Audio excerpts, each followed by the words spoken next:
How we doing, guys? How's it going? We got the we got the censorship in full bloom today.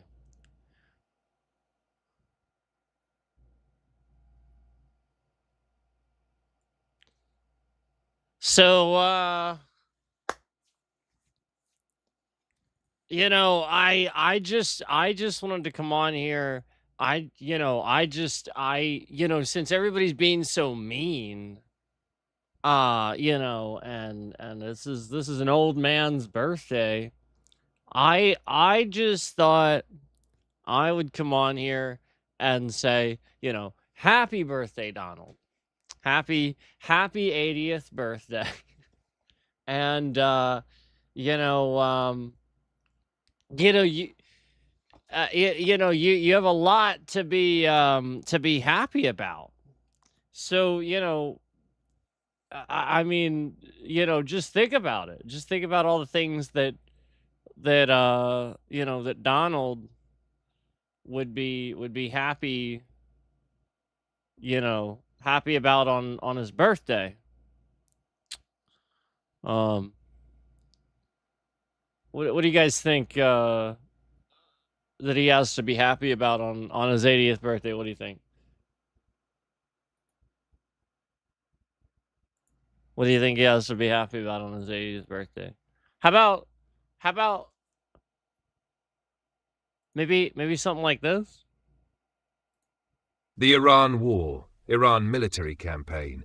Critics describe it as an unauthorized war without a new congressional authorization, All right. with estimates ranging from more than $5 billion already spent to tens of billions in direct and indirect costs, depending on what is counted. Yeah, The administration and for supporters sure. frame it as national security spending. For sure. American Progress, please open your app to see this link. Proposed expansion of Iran war and Pentagon spending. Opponents in Congress said the administration sought $200 billion connected to the Iran war and a $1.5 trillion Pentagon budget request, arguing this would divert money from domestic needs. Yeah. Wow. Record Jason Crow. What a thing to be happy about. Let me tell you what. Federalizing the National Guard for Los Angeles immigration enforcement. A federal judge ruled that the administration violated federal law by using troops to accompany immigration enforcement operations during protests. Another ruling later ordered the Los Angeles National Guard deployment ended. Critics call the troop deployment a waste because taxpayer-funded military resources were used for a legally flawed domestic operation. ABC 7 News, please open your app to see this. Totally. Large-scale ICE operations in cities. ICE raids in Los Angeles and other cities led to allegations of wrongful profiling, wrongful detention of U.S. citizens, business disruption, and costly litigation. A court temporarily halted indiscriminate raids, though later litigation changed the status. Critics argue the enforcement approach wasted public money through legal exposure, detention costs, and economic disruption. The Guardian, please open your app to see this link. The $70 billion immigration enforcement package. Yep, lots to be Trump happy signed about. a law funding ICE, Wow. CBP, and DHS through 2029, Wow. including about $38 billion for ICE and $26 billion for CBP. Wow. Supporters call it necessary border security. Opponents call it a blank check for aggressive enforcement without enough oversight. Oh, boy. The Guardian, please open your app to see this link. Camp East Montana ICE Detention Center waste. So much GAO to be found happy that about, ICE's right? large Fort Bliss detention facility contract required the government to pay for meals and services for 5,000 people, even when the facility held far fewer detainees, including a period when it held 0 detainees. GAO said this caused millions of dollars in waste and that cost-saving changes could save tens of millions through September 2026. GAO, please open your app to see this link. Guantanamo migrant detention and flights. The Pentagon spent more than $21 million on flights to Guantanamo for Trump's migrant deportation effort, while only 69 migrants were reportedly housed there at the time. Later congressional statements said costs were nearly $20 million higher than initially reported. CBS News, please open your app to see this link. Third country deportation deals. A Senate Foreign Relations Committee Democratic report estimated Trump's third country deportations cost taxpayers upward of $40 million, with some cases reportedly costing more than $1 million per migrant. Supporters argue third country removals expand deportation options. Critics call the deals secretive, expensive, and legally questionable. Senate Foreign Relations Committee Democrats, please open your app to see this link. Military parade in Washington, D.C. The Army estimated the 2025 parade and festivities cost $25 million to $45 million. Critics called it a vanity project because it coincided with Trump's birthday. Supporters said it honored the Army's 250th anniversary. Polling found 60% of Americans said it was not a good use of government funds. NBC Washington, please open your app to see this link. White House ballroom renovation projects. Trump's White House ballroom was described as privately funded, but critics estimated a hidden taxpayer cost of $60 million to $110 million through lost federal tax revenue from deductible donations. Other DC renovation projects, including changes to landmarks, drew lawsuits over review and approval processes. MarketWatch, please open your app to see this link. Trump property visits and golf-related travel. Ethics watchdog Crew reported that in the first 6 months of the second term, Trump made 99 visits to his own properties, including 62 visits to golf courses. A GAO audit from his first term found 4 Mar-a-Lago trips cost federal agencies about $13.6 million, so critics argue renewed property travel likely creates large taxpayer-funded security and transport costs, though I did not find a current GAO total for the second term. Crew, please open your app to see this link. Doge cuts that triggered legal and administrative costs.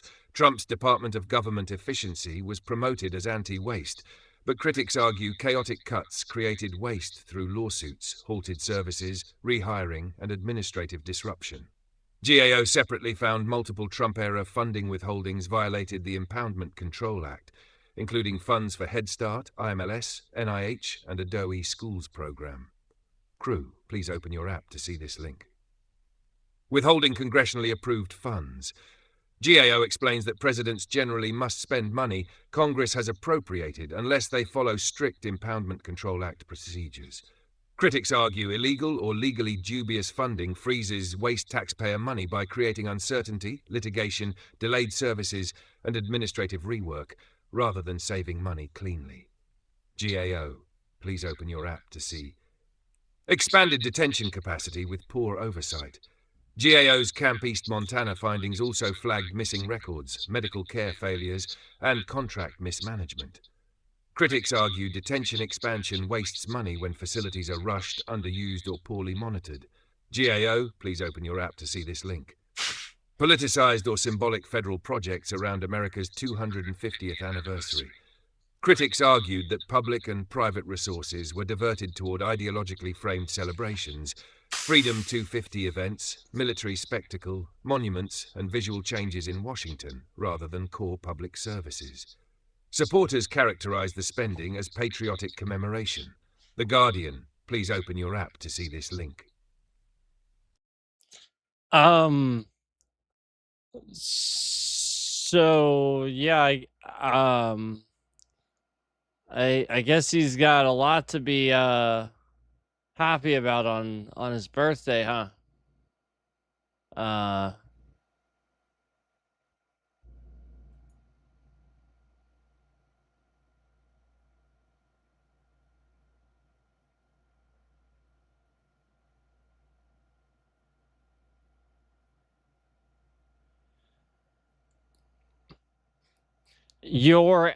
He says I'm Asmon, by the way.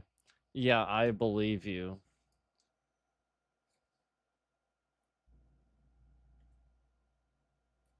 What does that mean? What does this mean? What does that mean?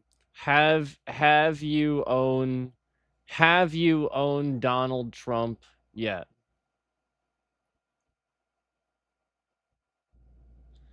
And you know how I know you're Asmongold? You know how I totally know you're Asmongold?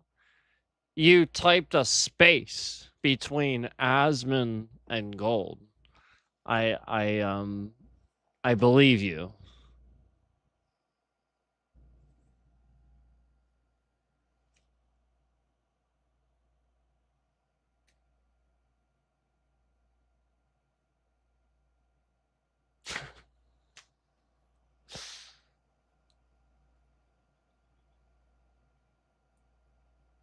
Yeah. Believable. Can I play Lego Star Wars? Why? So that that game can get messed up too?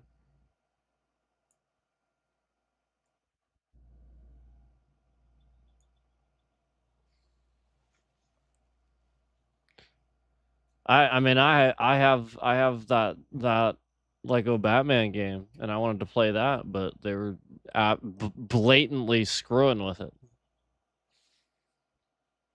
Blatantly.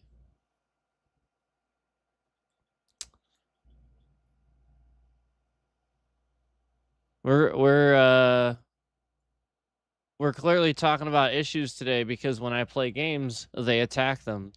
Just like how earlier today I discovered that Microsoft randomly deactivated my perfectly valid license that I bought. Wasn't that expensive for Microsoft Office. And I emailed the seller and everything. I haven't checked for a response, but it hasn't been that long. So the point is that they just randomly made it not active just for no reason. And then the point is to get you to try to like buy another one. That's the point. The point is because they know I didn't buy it from them, they didn't get that money. So they want to deactivate this to get me to buy it from them. They did this exact thing with Elden Ring, where they broke Elden Ring. They literally broke my Xbox Series X like on the software when I was like I was literally like the only one remote streaming from my Series X to my PC. And I was playing Elden Ring and they just kept breaking it. And then they kept breaking all kinds of stuff about the OS. And I called that it was just hacks though, that it wasn't actually. So basically the idea was after spending all this time with Xbox support, they all they wanted to do to fix it was activate it digitally. And my thing is like that's kind of obvious what they're doing at that point. And they didn't even run me through the troubleshooting step of what I eventually told you guys what fixed it. So like that's pretty sleazy because it was a pretty basic troubleshooting step that most people would think of, I think, that do that sort of thing. Yeah, I think you're just gonna just be one of those things you're just gonna do. So uh, um so I mean it's just one thing after another. So that happened today. Perfectly valid legal version of it. Let's see if it's still happening. Yeah, it's still happening. It just says product activation failed. And then like again, I already activated it. Works. You can literally see everything is in here. And then I go to the user info and it just gives me some bullshit. This product is unlicensed. Just literally tells me this product is unlicensed. It's like literally not even true. So like they licensed it. I was using it for a while and they are pro-Trump. So again, yet another thing where they are attacking me. I mean, this Bill Gates is having the same problem where he is not pro-Trump, but he's conveniently Microsoft's one of their, founders. And so since he didn't really have much to do with them anymore, and he's not necessarily pro-Trump, you get what I'm saying? So I've seen a lot of stuff that try to smear. I've seen lots of AI images of like Bill Gates going, like looking like, like sad or upset or surprised or something like that at like, something that's happening at Microsoft. And it's like, what the hell does Bill Gates care? Why are people framing him as like somebody that gives a shit about Microsoft? So, I looked this up and I think we talked about this before, but you know, I looked this up again. The CEO of Microsoft is a fucking Indian dude. And look, I'm not trying to sound a certain way, but we've talked about this before. Like it's already obvious these guys, people that are billionaires are way too wealthy and should be taxed and are part of the problem. But this is the biggest company that's buying everything in the US. They're buying up all these companies somehow. And their CEO now is an Indian American. And he was born in India though. And he he's worth over $1 billion. He is. And he's been CEO since 2014. Not improving things, just buying huge conglomerates, and then there's nothing to speak for it. And then at the end of the day, now that everybody realizes how bad it is, the point is, think about how scammy Microsoft's been. Where it's almost like they're giving your data to the scammers. It's almost like they're spying on you more and more. They're literally, everything becomes obsolete the second you have it. It can't scale screens properly. Like just some basic shit. Like where it's just like scammy stuff where it's like, how could you get this wrong? How could you just copy and paste it? How could you just not do the work? It just feels like basic scammy bullshit sweatshop fucking same thing that we see that isn't what America built. Like where again, this is the problem. There is a problem in immigration and people being here. But they're not the people trying to come here fleeing. They're the fucking billionaires that are hiding in our system, eroding it from within. Eroding.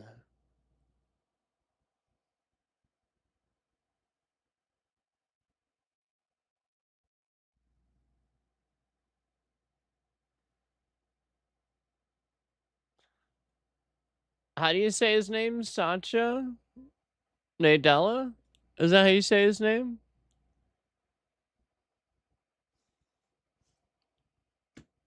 So I mean, why? Why this guy? He's not doing anything. He's the one, again, he's the one shifting towards, it says it right here, shifting towards cloud computing and artificial intelligence. That's bad. Like all the times where the cloud randomly just grabs a bunch of your stuff and stores it on the cloud for no reason whatsoever. Well, that's called data leaking.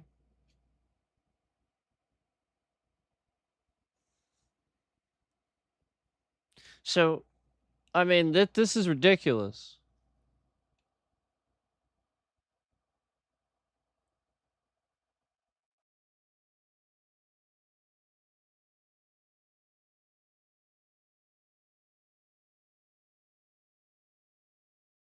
This is ridiculous at this point.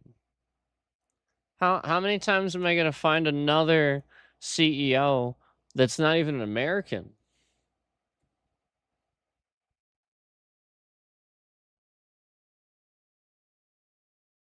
Again, I'm not trying to be a certain way about that, but okay. I mean, the problem the problem we do have a problem with India and Russia possibly staging people here, okay? So I mean it's perfectly reasonable to believe that. Um obviously I don't know the guy personally.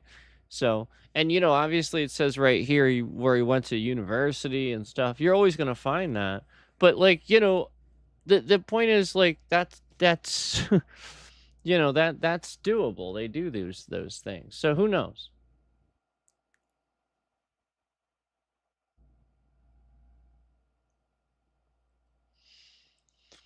What I mean by India doing it is not them, but them giving a like Russia recruits people from India.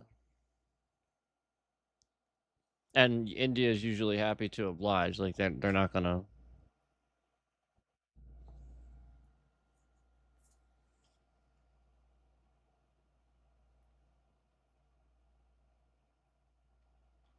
That's really weird.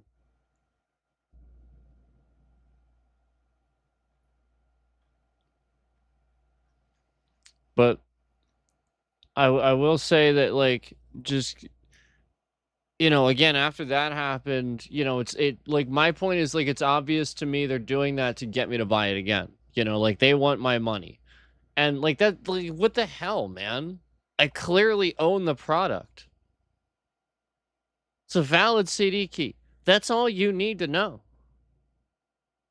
You are not the authorities. You do not have any jurisdictional right to figure out how I have the CD key. No, again, I mean, it's just as basic as I bought it I typed it into Google. I just literally did Google shopping, wanted some Microsoft Office, found a good supplier, and went, oh, wow, really, really trusted. Okay. What the fuck is wrong with that? How is that going to look to Google now? Like, Microsoft is this trash. They are this trash. And they are owning and buying everything. And this guy's a fucking retard. And I'm getting really sick and tired of CEOs just being retarded and not being qualified for the job. So what? He went to a university in 1990. Big fucking deal. I don't care. And he got a piece of paper and stuff like that. Yeah, way back in 1990. And are you kidding me?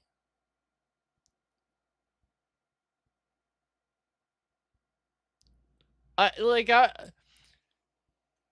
the fuck is on the board at Microsoft that decides this guy is the guy? What do you... A bunch of morons, probably? This is the problem. The problem is rich people are stupid.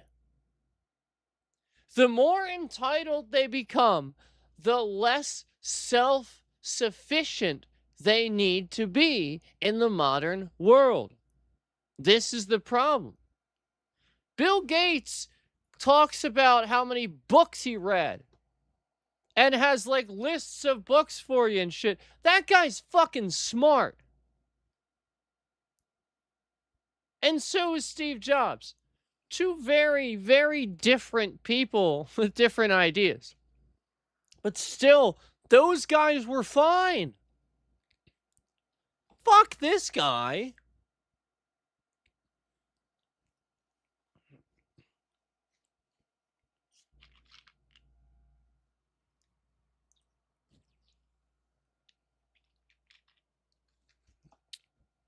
All right.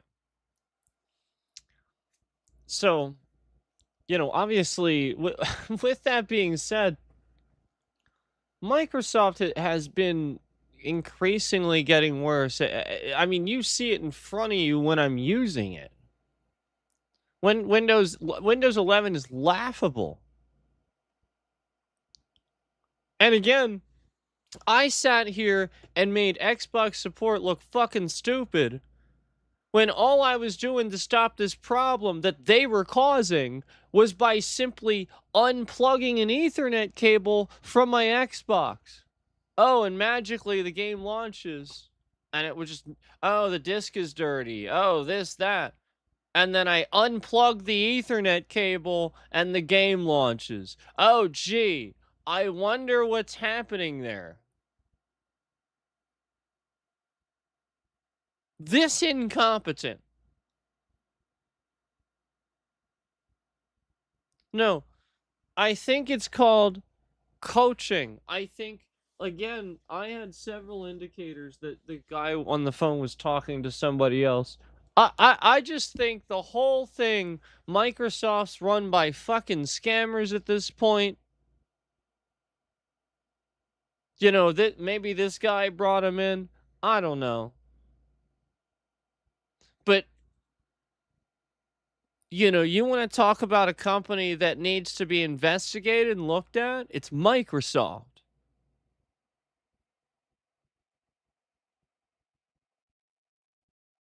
And the stupid thing where they banned all these routers, this made it very easy for people to attack. Very easy.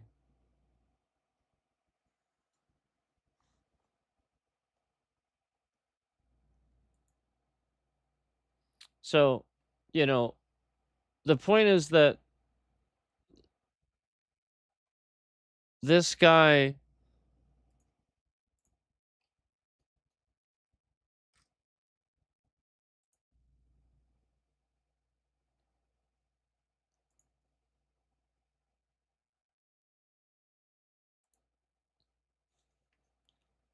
just like all the other CEOs we've recently sort of talked about,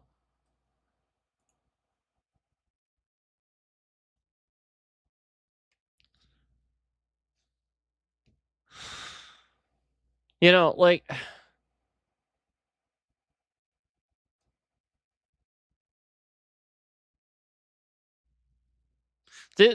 these people are born in India, even Google's CEO. These people are born in India and they're sitting in the top positions in our country. They're not Indian Americans. They came here. Oh, okay. India is on the other side of the fucking planet.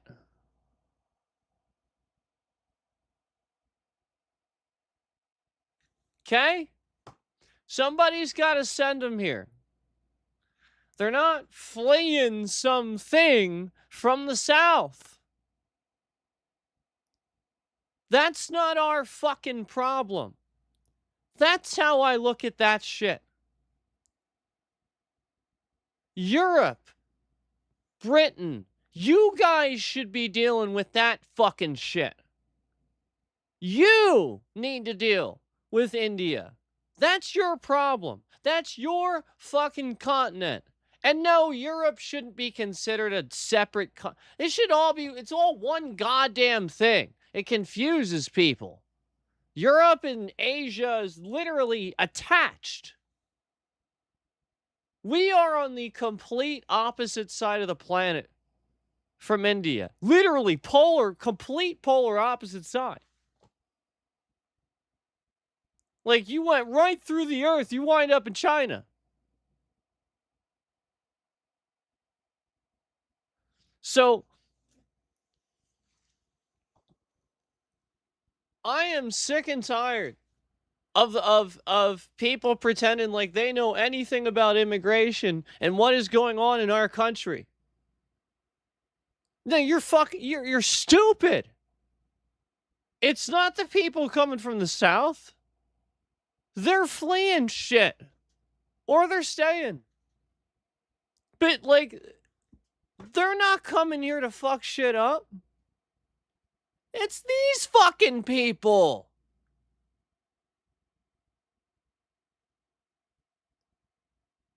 No, and look, if they were born here, I'm not arguing that. But accept the fact that this dumbass is culturally very different than us. And now his family is there. So he's going to do everything he can to siphon what he does to there.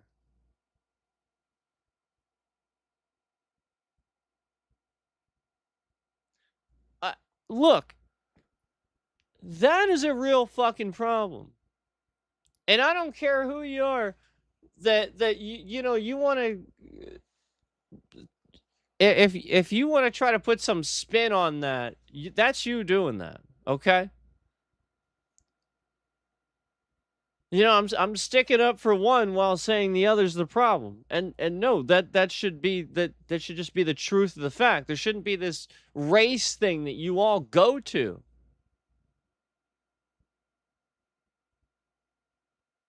You just point the finger at that every time because you don't understand what racism is. Half of you are racist. That's the point.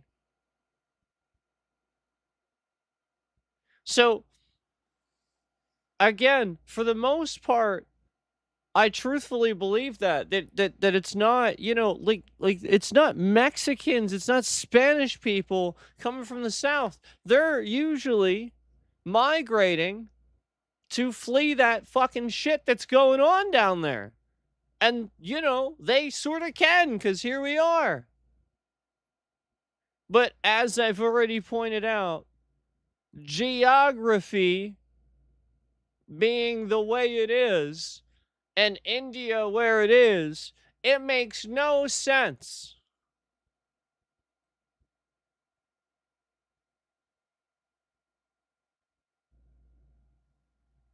that you wouldn't question this. You wouldn't at least question it like I am. Makes zero sense. Because of that geography.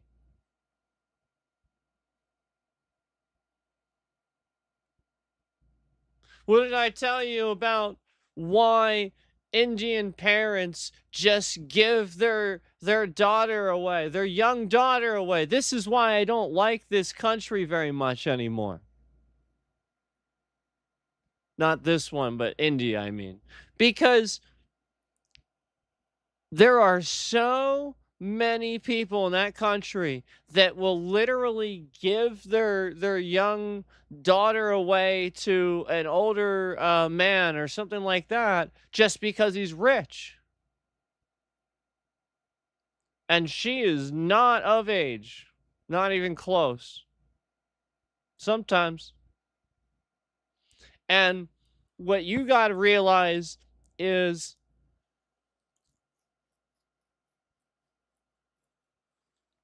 people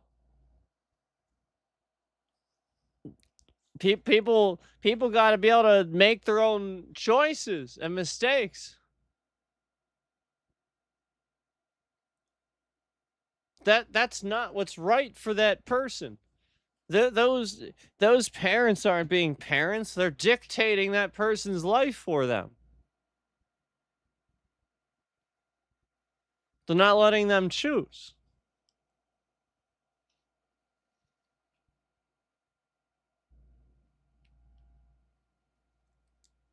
That's not right.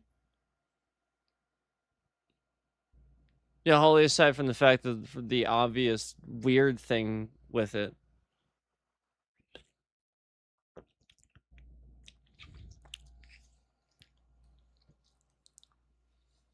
Or, he's a rich dude, so he could have pretty much anyone he wants, probably closer to his age.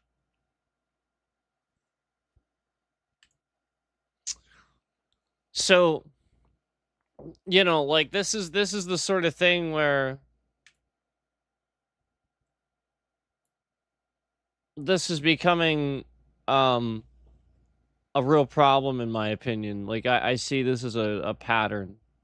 It's becoming too regular. And they're just again, almost it's almost like they're intentionally making decisions that not necessarily would like it would be bad to tank business, and they do that sometimes, but it's like a decision that, yeah, while it might tank business, what it really does though is collect your data. And so like you can't deny that's been the thing that's been resounding lately of Microsoft and a lot of these companies of what they're doing to customers, to people that are just trying to buy a product. No, no, no, no. What needs to happen now, and it's never going to happen under Republican leadership. It'll never happen. What needs to happen now is you need to regulate the fact that these companies, you know, they really shouldn't be allowed to do this shit. You know, again, there is such a thing as a monopoly in the United States of America. You cannot have a monopoly. Microsoft was already sort of in danger of having monopoly, in my opinion, before they purchased Activision Blizzard. That is disgusting that they own Activision Blizzard.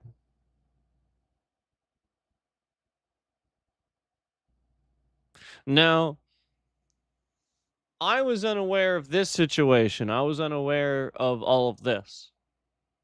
Where even I may have been fooled into thinking way back that that may have been okay. You know, I may have because it was such a household name. But I think it's because of this. I think it's because Microsoft's close connection, I think, with the military. They take advantage of this because they get away with things. So not that they can't be good at something if they want to, but I think their best people are working there and nothing else. And I think what they're doing is they're finding out who some of the smartest people are, keeping an eye on them, you know, sort of stealing their ideas, their work, everything that they would say, and then kind of causing problems for them and stuff like that so that nobody realizes that where they got it. I think that's what Microsoft's doing now. Like it with my situation too, where like everything that I point out about Microsoft really is stuff that's really annoying and should be stuff that any idiot working there should understand. But again, instead of normal fucking people, you have 58-year-old Satya from India. Instead of normal fucking people that, again, would use the operating system for what it's for. I'll bet this guy doesn't do shit. I'll bet he doesn't even know how to do shit. I'll bet if this guy has a problem with his laptop, he gets IT to help him with it.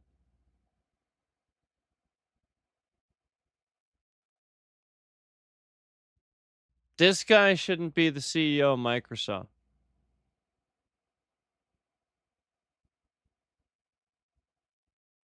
Yeah, it takes somebody with a tech mind to lead a tech company. And this guy, the fuck he's doing.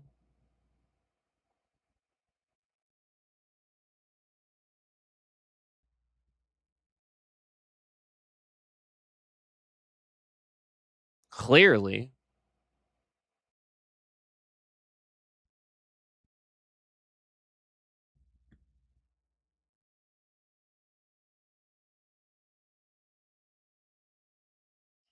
Everybody's switching, and I will probably do the same.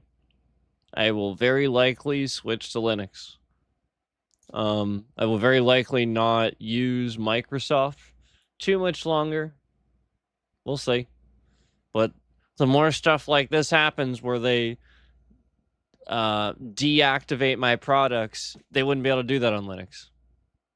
Yeah, you were like, they just, it's the sort of thing where they wouldn't have access to just do that, because it's my system.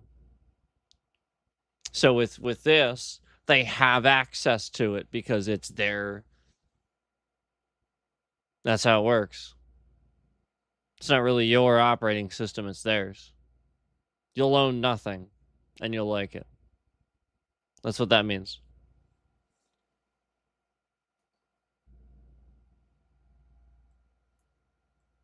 This is a real problem. And,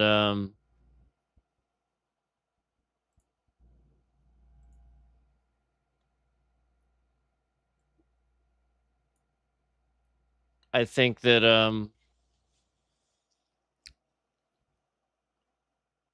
I think this guy may be responsible for,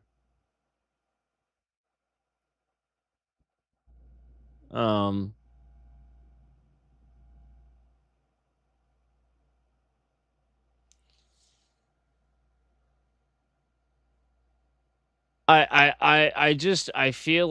feel like this guy is responsible for a lot of the toxicity that is happening where he's sort of playing the market and doing little social media games and stuff like that, like head games. And that's literally like his only thing that he really does.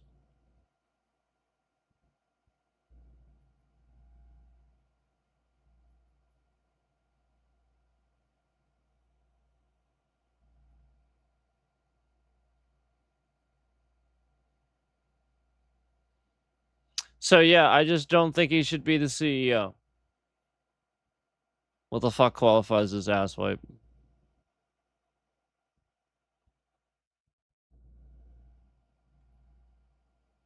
I mean, he's shit. He's clearly shit.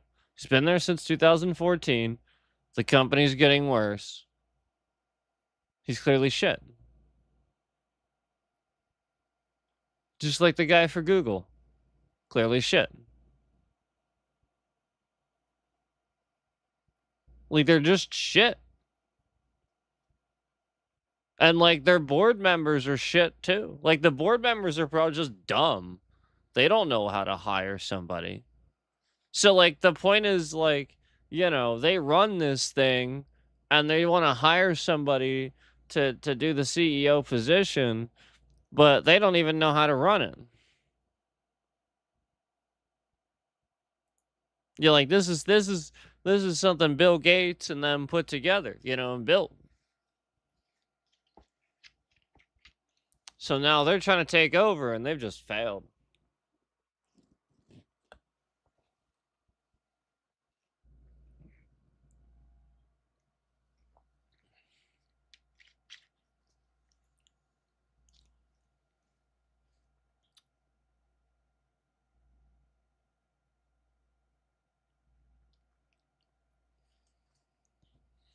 Like, I mean, Microsoft used to be such a household name. There's been plenty of Windows that were great over the years. Office has been always been good. And up till now. Because, if it's doing this, I'm going to say it's trash because obviously I can't use it when they're doing that. It's a valid copy of Microsoft Office. Ridiculous. This is trash. Again, it's just like how Microsoft uses the excuse that they want to load all your fucking games into the Xbox app, spy on your games from Steam, They probably use the excuse to, because, well, they just need to make sure you're not playing any illegal stuff you downloaded from the internet, you know. It's probably some stupid fucking thing like that. Because that is so incredibly invasive that they were able to even do that. That should be incredibly illegal to do that, because they're collecting all the data that Steam that's happening on Steam side of things. That's why they're doing it. There's no other reason for them to do that. That's what they're getting out of that. They are receiving the information of you playing your Steam games and how much more you're playing them and why than the ones on the Xbox app for Windows. The trash Xbox app for Windows. That's trash.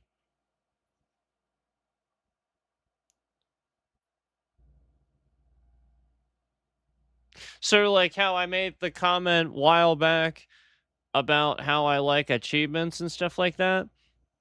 And then my achievements break for the longest time. And now all of a sudden they work just fine. But now whenever I play a fucking game and it's also a Microsoft game, guess what? They're going to load up all the achievements for that too. So the Xbox app is going to randomly start while you're gaming, even though you closed it. And it's going to also show the Xbox app achievement as well. More data, more shit running, and starting up while you're running a game. What a fucking piece of garbage.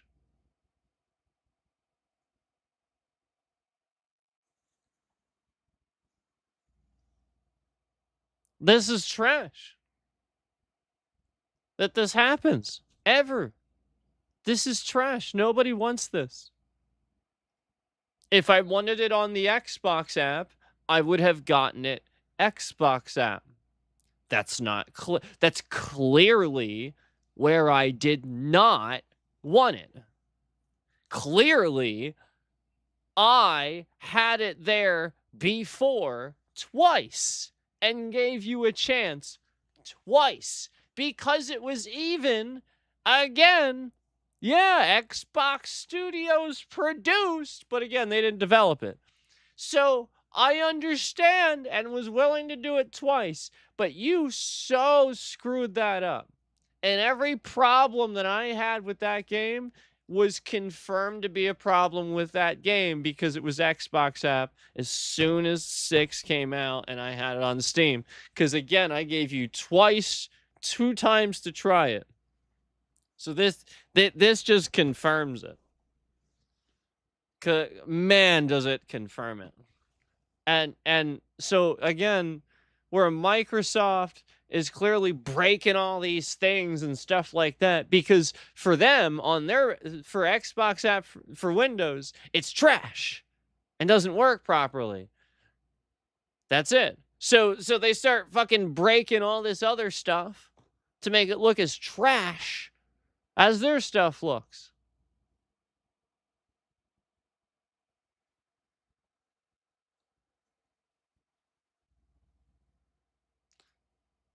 Ridiculous.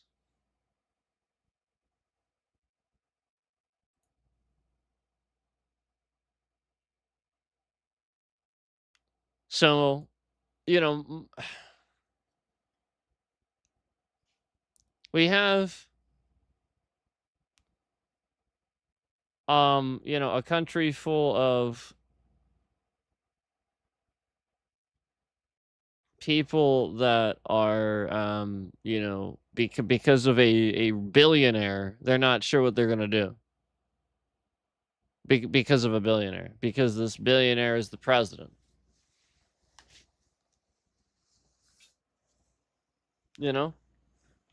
And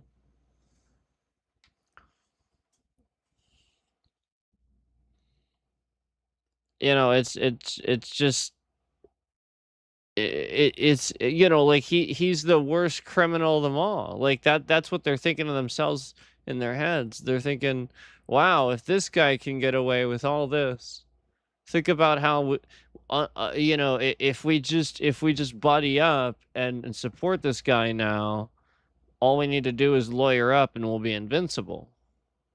And that's what they want. And you can't let that happen.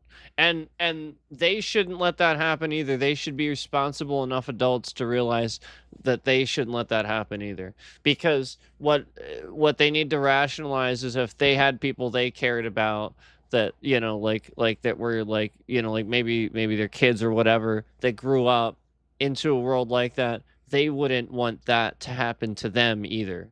Where people were like that and treating them poorly as well, just because they didn't want to be a billionaire, they wanted to have a more modest lifestyle. That's not okay to do stuff like that, and so we have to lay down the fabric of what's going to fix this, and the fabric and the stitching for that fabric will be a bill. You have to put a bill in there that's going to start taxing them, okay, a little bit more, because they need taxed. It's that simple. They should not have that much money, and that'll slowly help the debt. Okay? Now, that's only part of that stitching, okay? The next part of that stitching, is going to look something like, again, obviously, but in order to get that happen, to make that happen, you need Democrats to do it, because Republicans aren't going to do that. Republicans are the ones that are giving them tax breaks. They're helping them because they're making money off of them. So you have to get Democrats in there, otherwise it's never going to happen. So that's the next stitching in the fabric. Okay? And again, I guess the final stitching would be, the resolute final thing where it's like, as a society, once we get this guy out of the office, we all agree to never to do something, whatever that something is, to never let this happen again. Whether we have another fabric that we stitch or whatever, we do that thing to never let this happen again.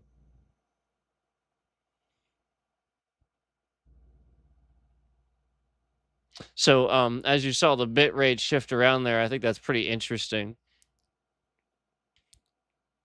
So if you remember what the censorship they've been doing, if you guys were watching the stream last night, I answered some questions for people that were in chat, and it got censored. Like literally, just entire sections of the stream were just completely missing. I was literally just talking. I mean, that's completely absurd. There wasn't any issues or anything like that. Literally just complete entire sections just gone. And so again, the Trump administration is using Microsoft to do this too, but they're also, I think, using Google. And what they're doing is, if you guys remember the thing I told you where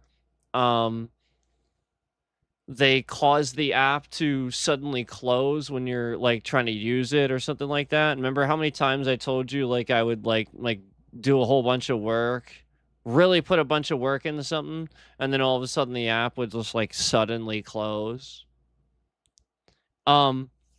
So this happened actually last time I went to stream with again, I did that drum stream. That's actually what happened. Was right before that, all of a sudden, blatantly, right as I had hit, right as I was going live, it blatantly just closed the app. And just completely out of nowhere. And it was because and my virus software doesn't do that. It detects what, it does this way ahead of time. It detects, it's not going to do that when you're, so like the point is they figured out a way to get it to do that. And so if they can get it to do that, they can definitely unupdate it. They can definitely screw it up. So, like again, that's CIA technology probably, or, perhaps even FBI technology. But the point is that A, you shouldn't be using that on civilians. And B, like obviously I'm just doing a drum stream and I'm just talking about like, you know, musicians and stuff like that. So like literally just entire, and I mean it was bad. As you guys know, like they're just like sections missing for just no reason whatsoever, except for the fact that clearly these sections were cool sections. I remember I talked about how um like the 80s drums and how they sounded. Um, and I sort of kind of did a funny little thing where I pretended I made a pretend sound for the 80s drums and stuff like that. I think that entire section was just cut out completely. Um, where I was sort of telling you how, like again, some of it was and some of it wasn't. It was a section where I was telling you about how it was really, really popular, and it's talking about Phil Collins and the drums and the sound of them, and how that particular sound was really, really popular. And you know, if you go back to like some of the old '80s movies, anytime there's like a tense scene or something, or like somebody's sneaking around or something like that, there's always some sort of like, ah, do do do. "Ah, do do do do do do," or something like that, "Do do do," just that drum, but like with some sort of, effect. And for some reason, I think that was cut, and I actually answered the question on how to do what I think the drum part was too, and that was just completely missing.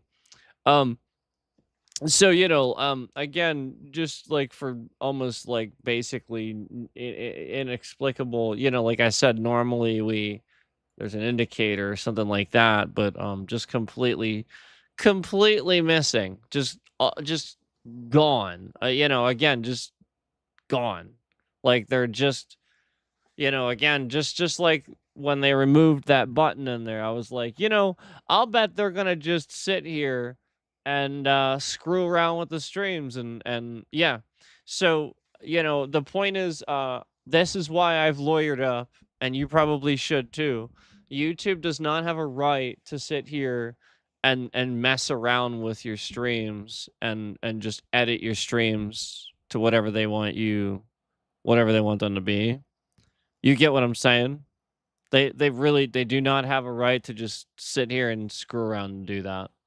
As a very serious, not only a copyright issue where again you would be doing that in a certain way, and they're molding it to what they want, so that way it it's entrapment where they can say it's their idea. They, and so that's a very serious thing where they're intentionally trying to create a legal loophole where they created the content by screwing around with you, thus the parameters of that cause the content.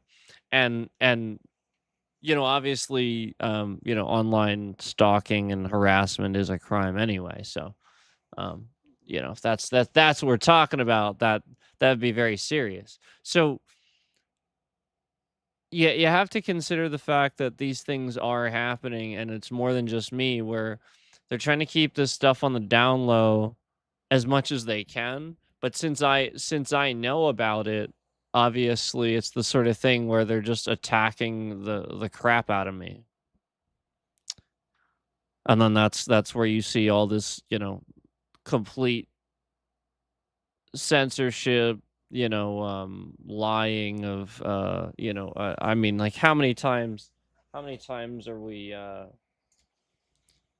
we, we seeing the inconsistent, weirdness with my views. We talked about the graph and just all the weird stuff that's going on. Um, so, um, anyway, aside from the I mean, Microsoft and the tech, this is bad. Like, it's just all bad. But aside from that, um, I so I literally I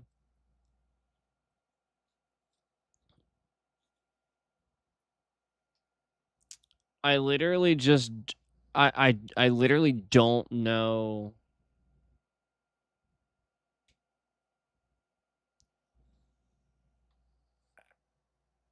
how long how long to say that we have as a society if we don't do anything about, um obviously, the just everything being automated. AI, it's very serious. It's just ever growing, taking over. um Obviously Trump's doing that too, but he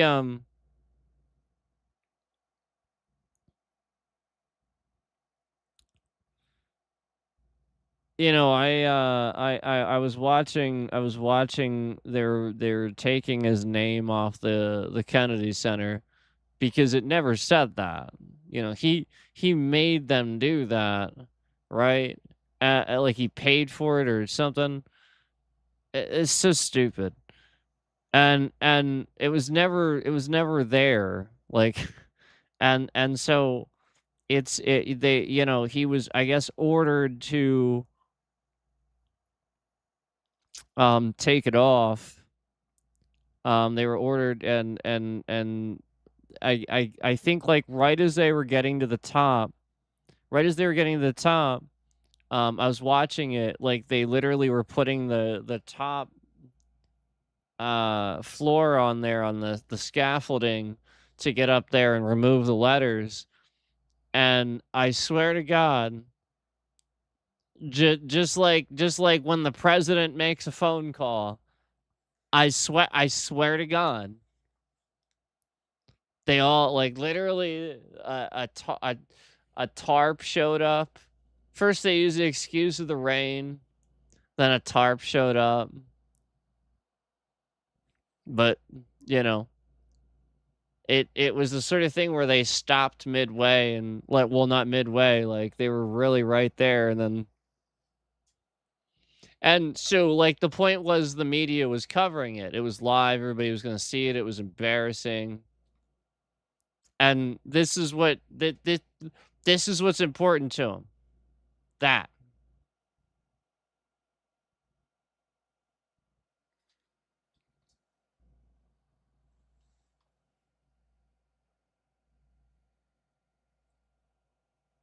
Like, I mean,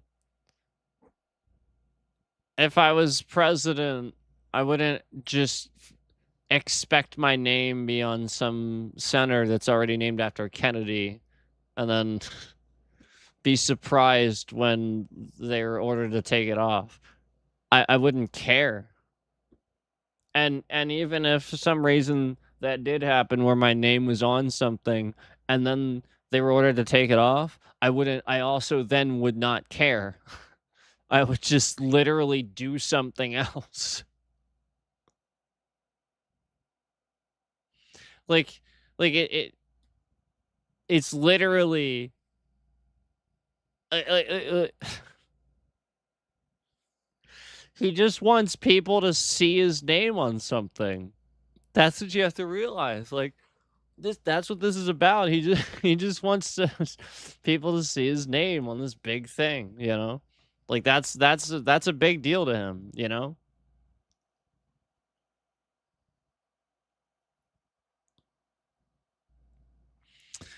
Um yeah. He's got lots to be happy for on his happy birthday, right? I just you know, like it, he didn't even go to Don Jr.'s wedding.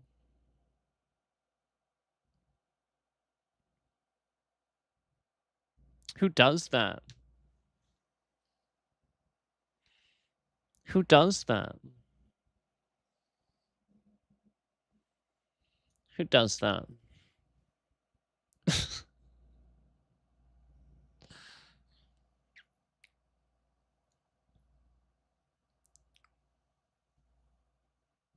Oh, let's see what else we got here.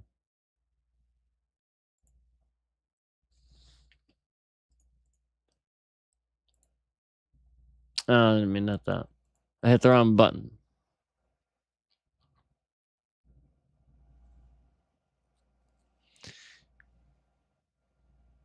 All right, let's see. Let's see what's going on.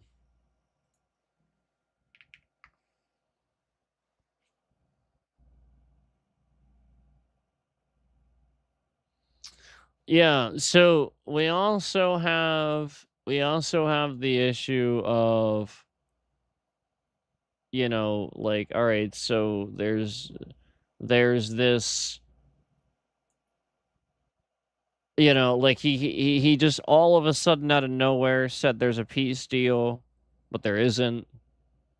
And like, so like that's weird. Like he makes us all of a sudden change the tone on that. Um I just I feel like that's like, you know, like a bluff. Like he's not doing that. Like he's just gonna strike them. I don't know.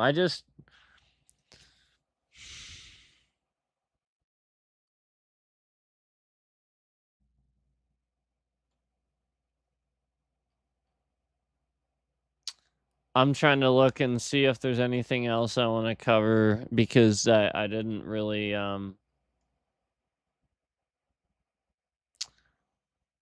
I guess I mean I could talk I could talk about how absurd it is that there's a UFC event supposedly outside the White House. I could talk about that.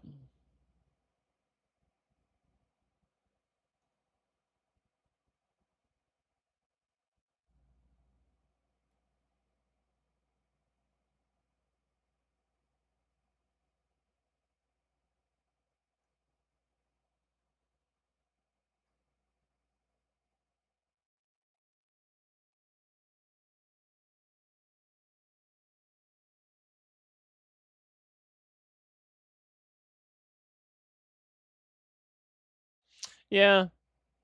And then there's so um there's a lot of awkward things coming out about like Trump's past and stuff as people are looking into it, I think finally. You know, it would have been nice if you guys did this stuff way back when I was telling you to look into it. This is some of the stuff he was censoring when way back too, you know, when I was telling you guys before the election. I was, you know, abruptly, you know, the just abrupt stream ends and stuff like that. I was telling you to look it up, look up his past, look up stuff, you know, like what how he was like long before all this. I mean, you know, he's it's only gotten worse. It really has. It's only gotten worse.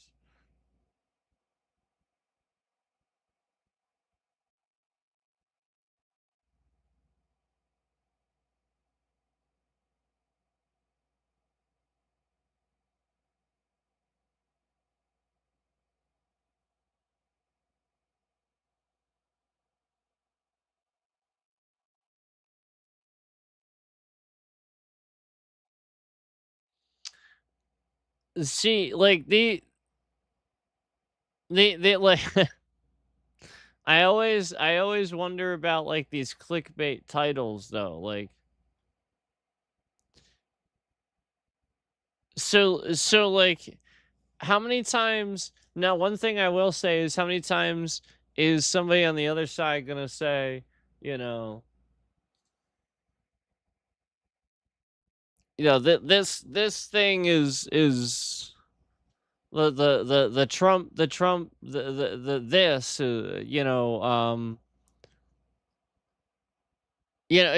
like with clever wording because everybody's wondering if something's gonna this or that and then they use that clever wording in there.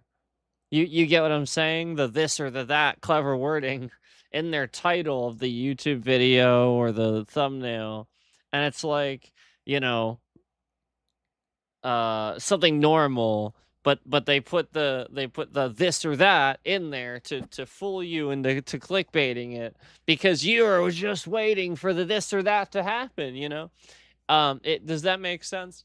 And so like it's not this or that, it's literally just them talking about the same stuff he's been doing. It's the same stupid shit that he has been doing. So like yeah, it's just it's worse, it's getting worse, but like it's not like like we haven't like it's he's still alive. He's still alive. So like that was one of the things I kept seeing, like very obvious clickbait on stuff like that. um oh yeah, here we go. Yeah, here we go. His his his UFC event is happening, right?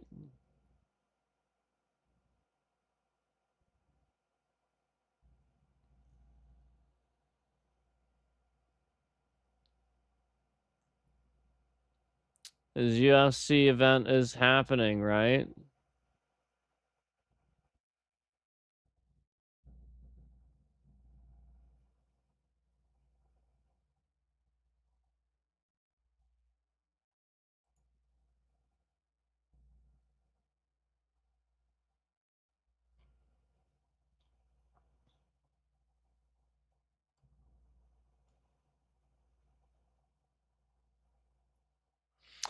Oh my gosh. I actually just kind of want to see how bad this ends up looking, just to see what a train wreck it is.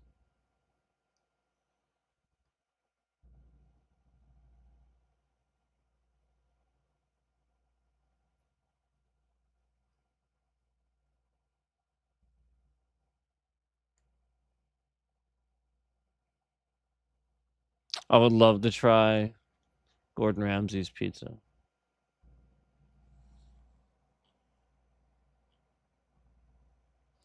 Yeah, there's nothing jumping out at me, guys. I'm trying to, kind of look for, like if there's anything jumps out at me here.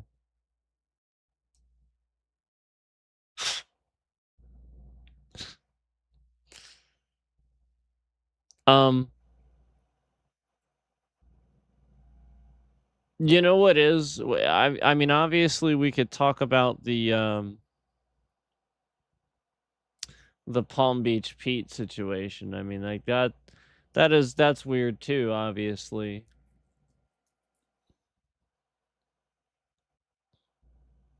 That's his name, right? Palm Beach Pete.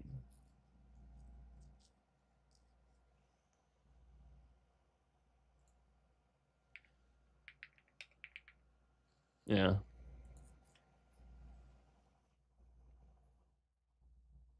He's a channel. I wonder if that's him.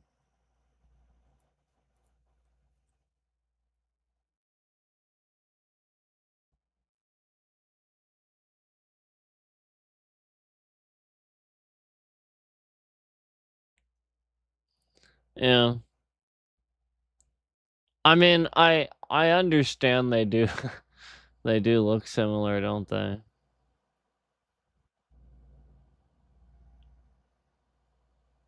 Does he sound similar? See, if you that's the main thing.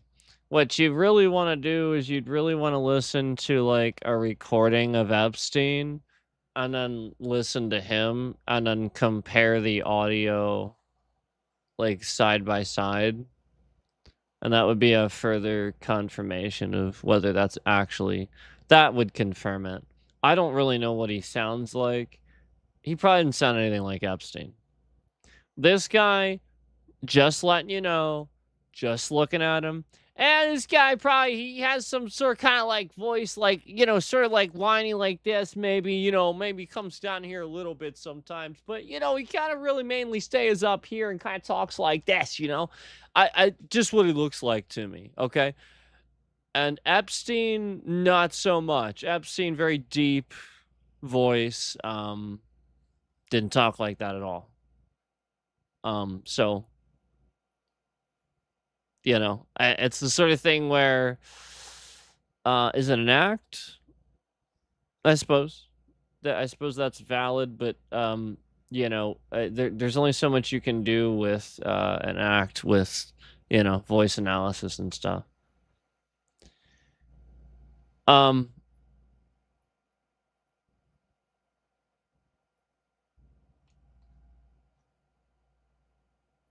there may be a tall tale. So like, all right, so what you want to do is there are tall tale like medical things that like, you know, you could look for and stuff like that.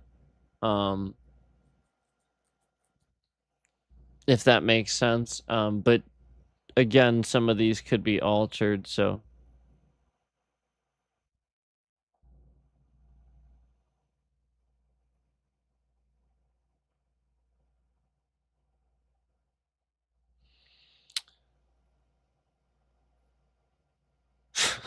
so yeah. Um somebody else talking about it as a psyop. Yeah. Yeah, that's it's definitely a possibility for sure.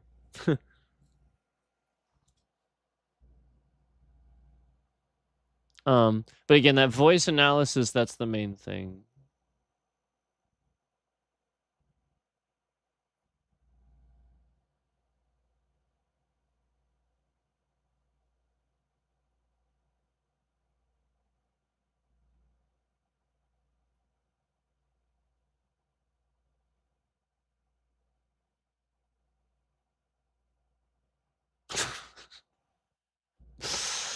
Palm Beach Pete is a Knicks fan, apparently. Or is that just AI? It's probably just AI. Who knows?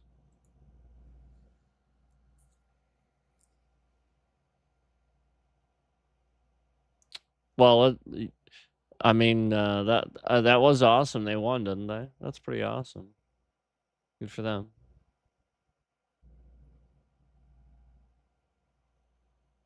I mean, if I was any fan in basketball, I think I'd have to go Sixers, obviously. But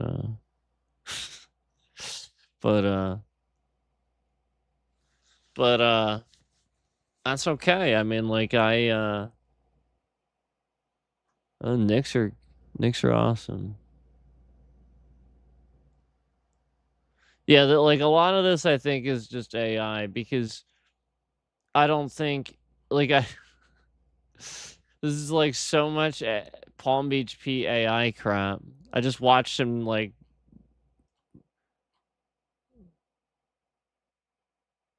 freaking take somebody out in a UFC ring. So, well, this Palm Beach Pete is part of the main event tonight.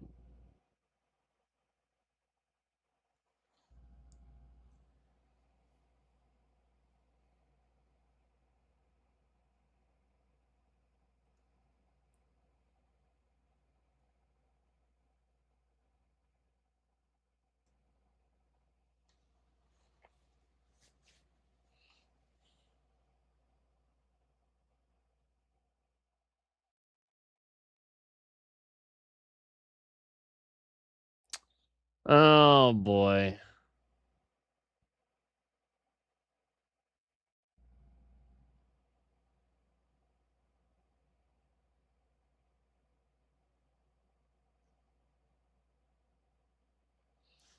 Sorry. Just looking through that. All right. Let's see here.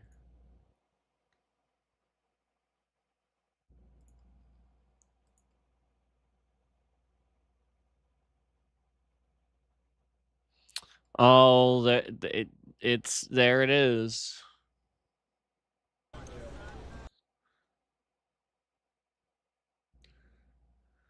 The UFC Freedom 250 event.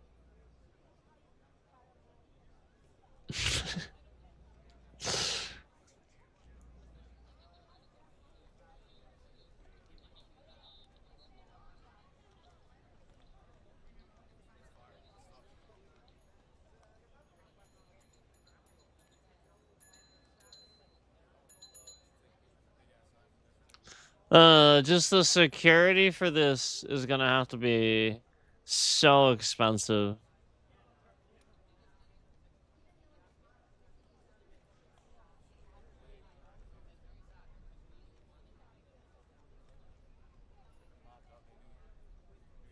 Oh, geez. Yeah, somebody. Oh man. Yeah, that nailed it. Yeah. Wow. That's insane, man. Like.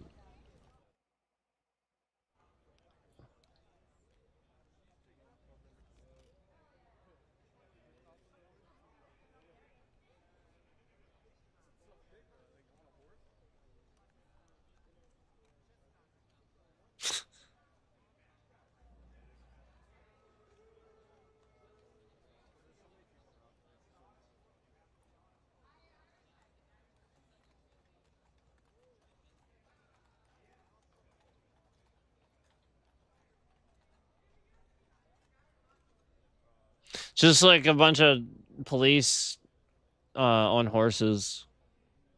And then like there's like the main thing is erected already. There's a bunch of screens.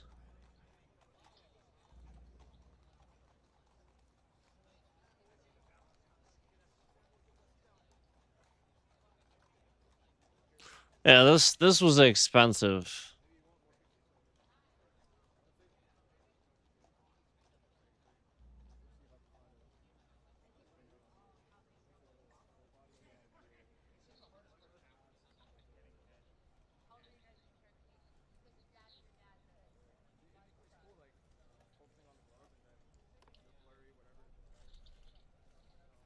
See, I'm just like looking at the front part of the main area where um the fight's gonna be, and there's like a stage, I think, actually. So is there gonna be music too? Um, and then I'm just looking at like a main gate situation. I think they're sort of kind of filming, um, kind of like various, security detail, on the perimeter and stuff.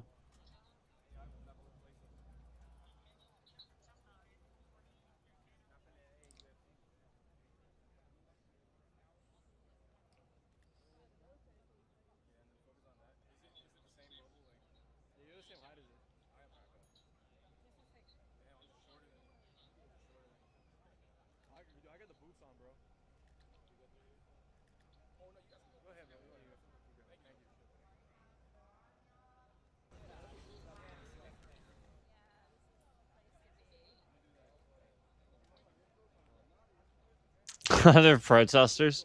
I wonder if there's protesters. I wonder if there's protesters.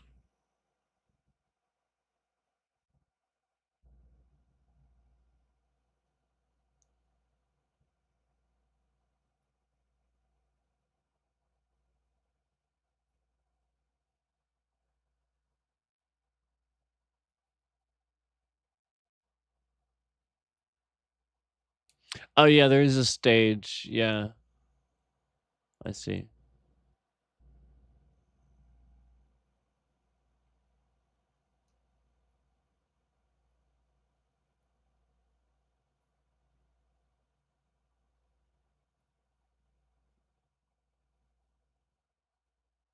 All right. Well,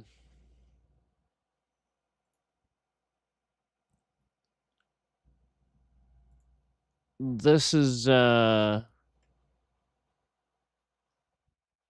probably gonna get off here pretty soon, guys. I just wanted to see if there was anything else that I wanted to, sort of talk about a little bit. Obviously, I saw the event was going on, all that.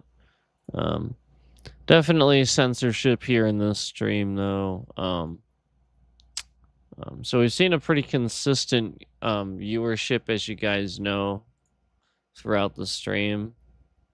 And like again, the concurrents have been sometimes at 24,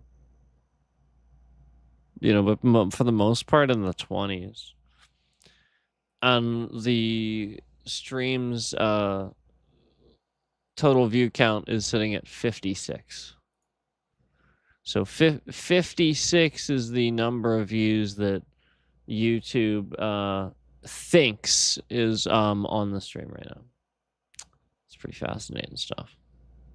It's not true, obviously.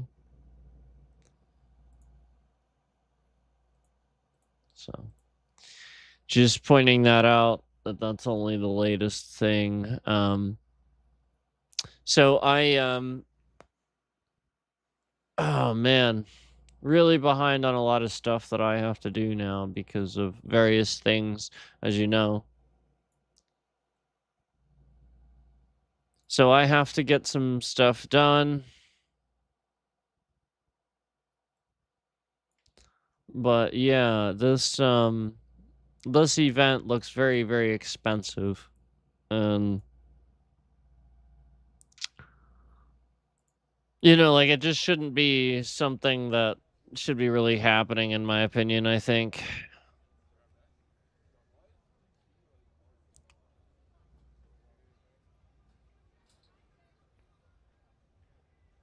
So hold on, let me see something.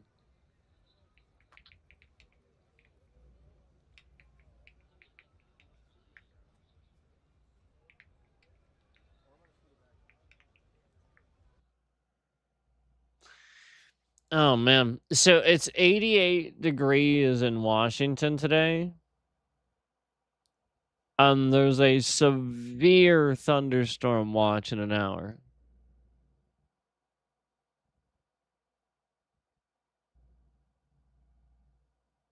Until 11 p.m.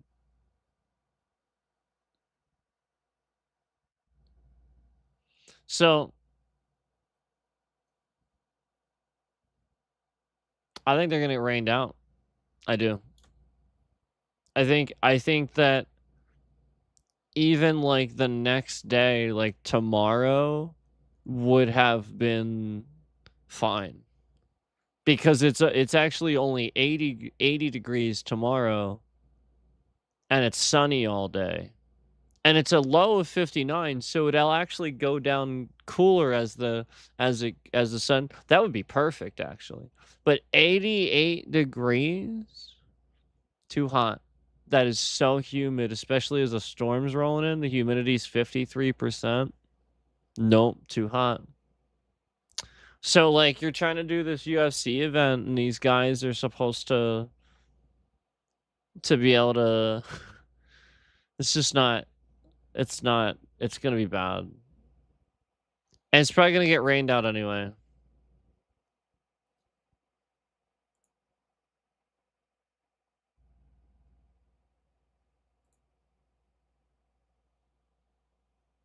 Let me look at it here.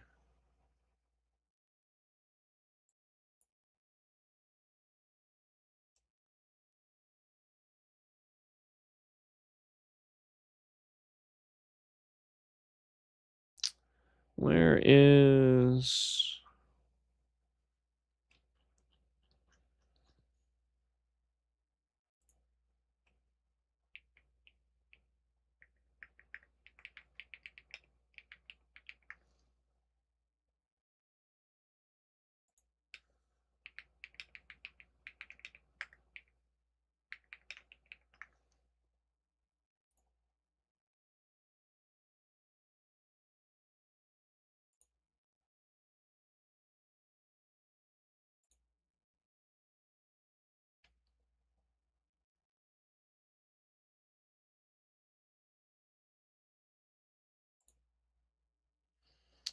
Okay.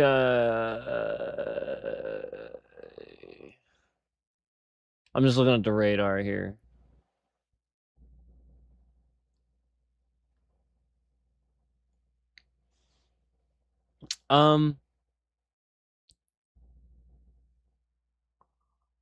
Yeah.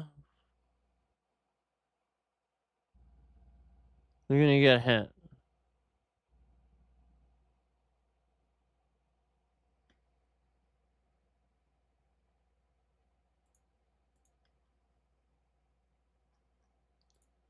Can I project this for like the next few hours? I don't think I can.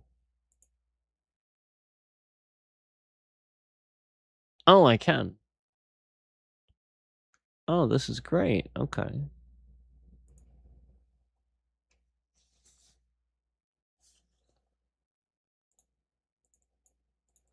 Okay, so I'm looking at the radar here.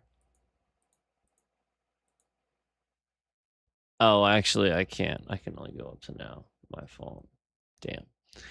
All right. Well, then I have to do the prediction. Where are the winds coming from? Let me just look at how these storms are going.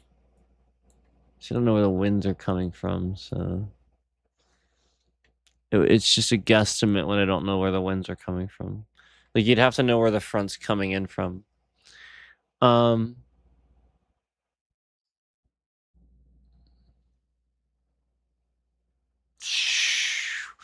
So basically Washington is here, and then there's like all these storms literally surrounding it like this.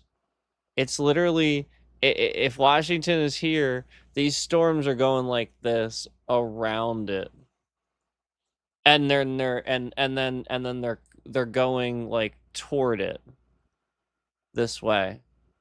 So like all right, so like I guess I could show it to you. I could probably just show it to you. I think I can show this.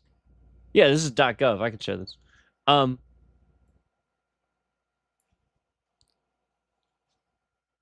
me get this. Why is this on the screen? That's dumb.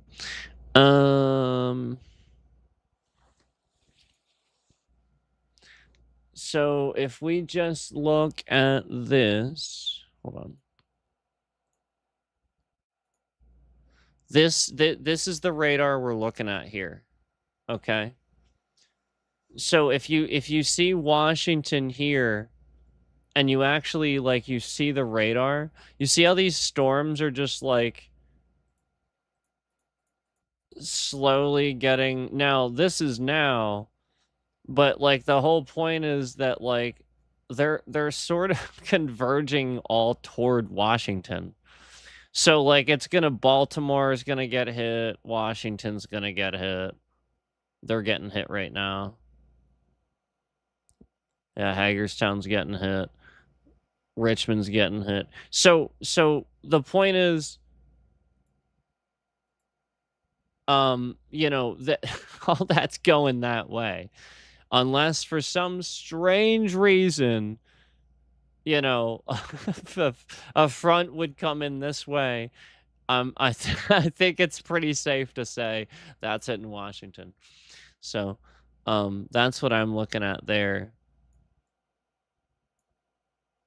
And you know, obviously this you know, the White House being in Washington, you know, that's just you get what I'm saying? That's just heading right that way. So it's pretty interesting that there's some pretty major storms heading that way. Let maybe let Steve know.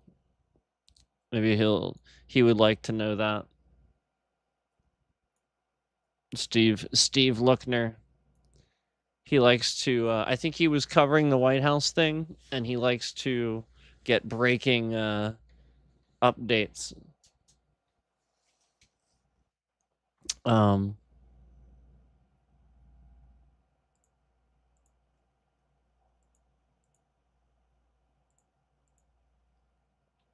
Steve Lookner, agenda free TV.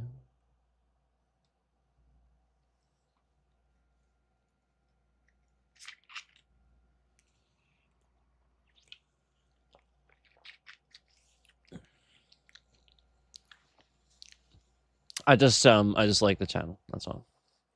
So just saying that it would be a nice thing if he knew about it, because I think that would be something he probably would be interested to cover. Probably he likes to cover that type of stuff. Yeah, I mean that's a news event. You know, he could track that and cover it sort of like I am right here, and he'd probably do a better job. And you know, like again, like it's just a matter of understanding. You know, he knows how to do all that stuff. He's really good at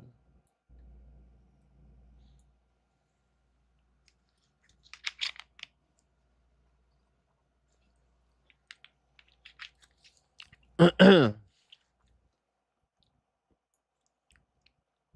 So yeah, for me, I'm just gonna stare at this here for probably a few minutes. You know, see what the updates are. We already got one update. So I just figured I would sit here and kind of look at it here with you. Since we were talking about that there's a lot of storm though. There's a lot of storms.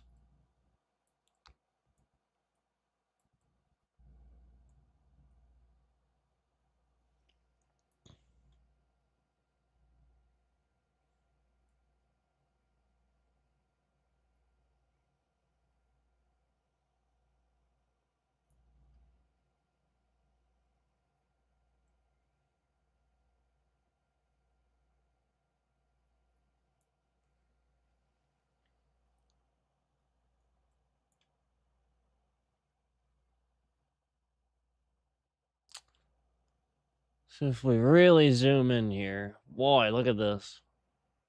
Are we seeing any green? There's a little bit. Is that radar? I think that's radar. There's a little bit of green in there.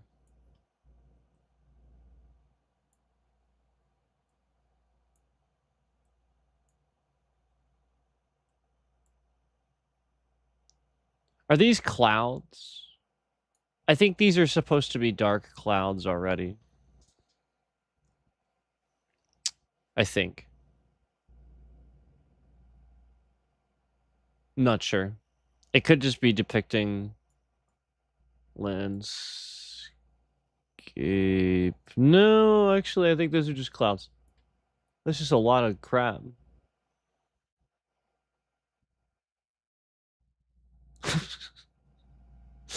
What? It's just. What is that?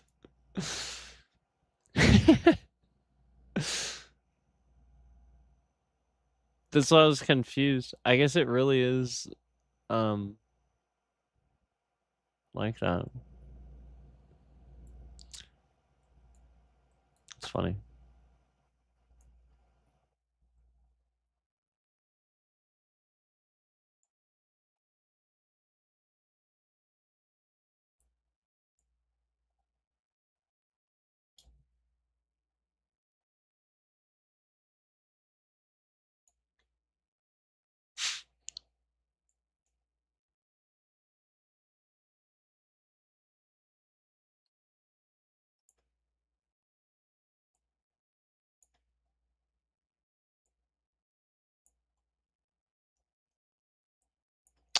All right. Wow, we really got to zoom in here.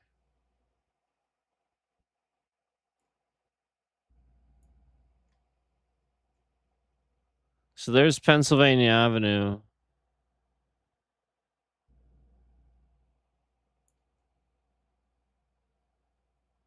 Yeah, there's Capitol Hill.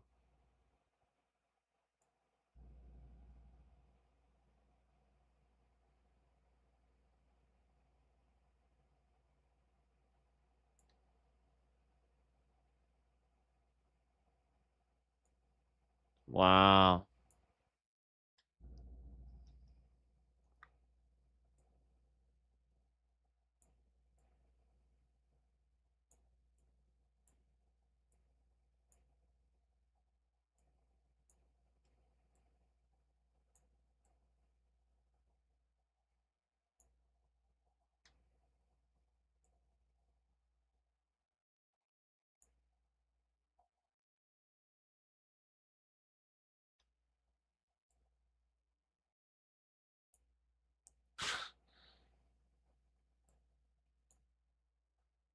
There's Providence Park.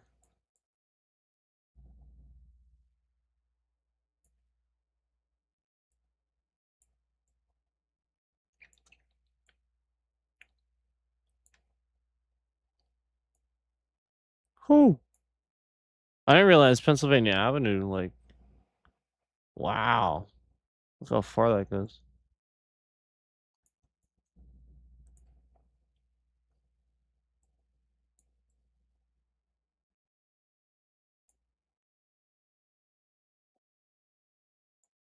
And right there.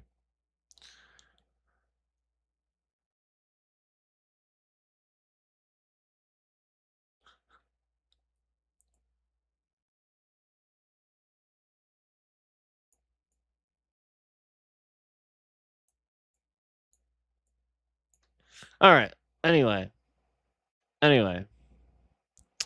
There's Washington. Do we have an update yet? Oh, man.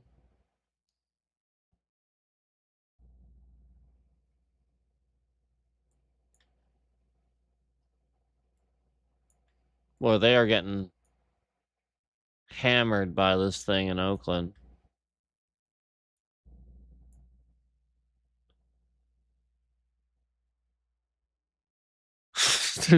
there's a guys, there's a Shanghai in Washington. Is that in Washington? Or am I looking at West Virginia? I think I'm looking at West Virginia.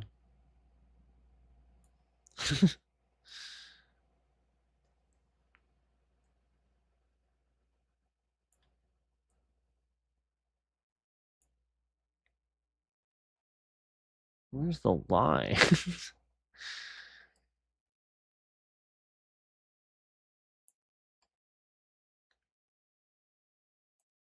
Oh, there we go. It's a little more clear. Yeah.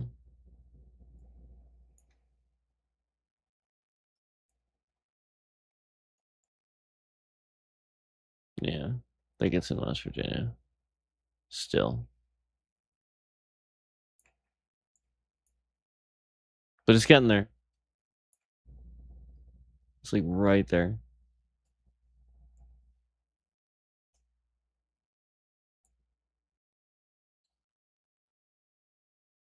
Obviously parts stretching on the, I mean, like we you know, honestly in Pennsylvania, you know, it almost seems like when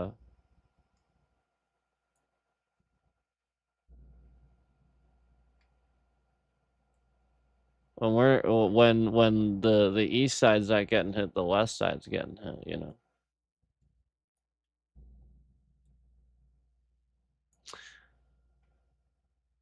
What's with the blocks? What is that? Not sure what that is. I don't see alerts. Oh. Oh, geez.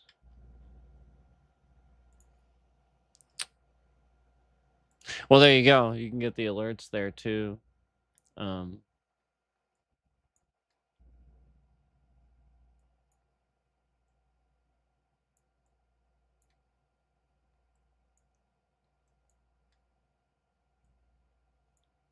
It's closing in. It is heading right for it, isn't it? Look at that. It is like it's like lining up. That's so funny.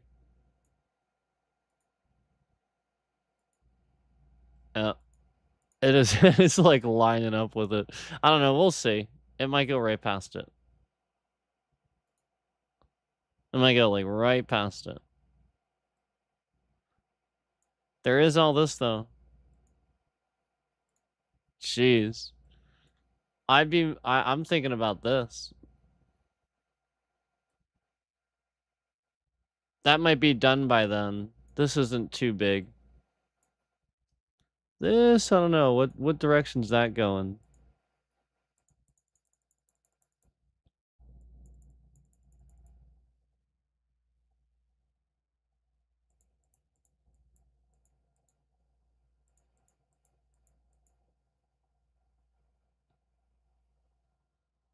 Yeah, I think that's missing it. I think that's going out here.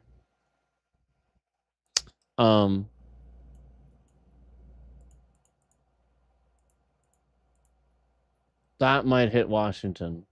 So if this doesn't hit it, this will.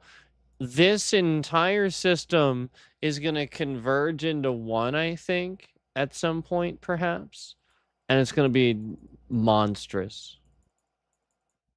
That's what we're all concerned about. I think that's the concern. That this all becomes one monstrous system. And I think it's sort of heading that way. So, like, basically, as this hits and sort of, you know, does its damage, this one's coming too.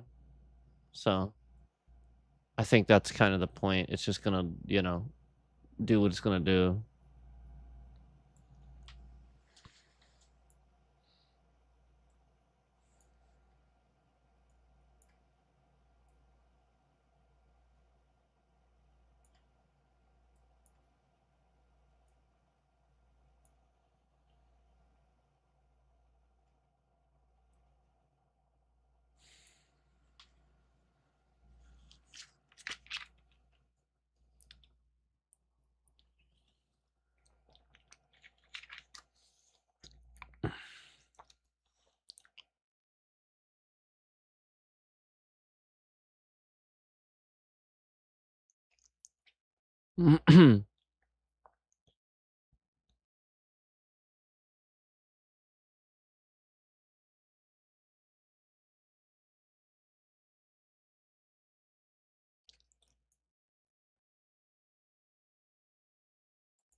So is it saying else for this?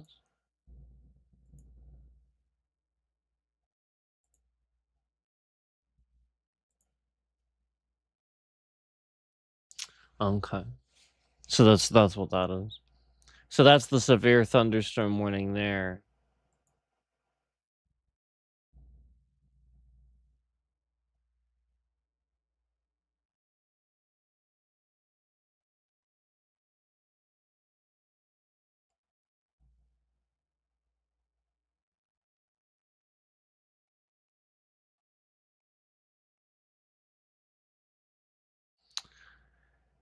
Yep. It's hitting.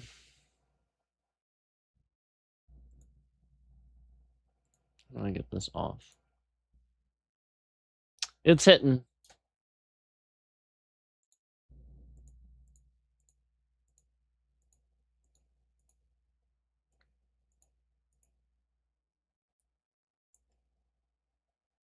All right, that's enough of that.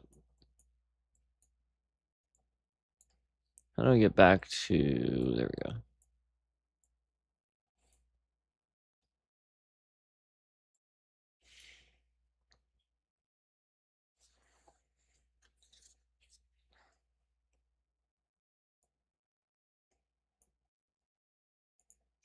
So yeah, it looks like they might get pretty rained out, guys. Hold on. Let me see something.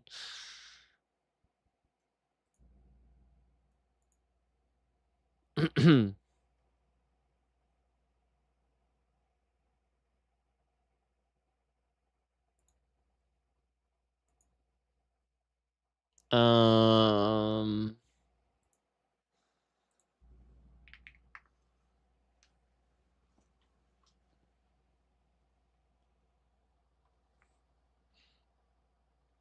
Alright.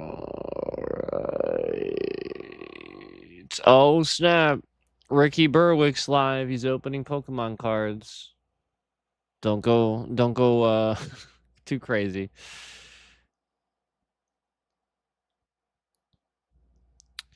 Wow. So yeah, they got this gigantic dome that they erected.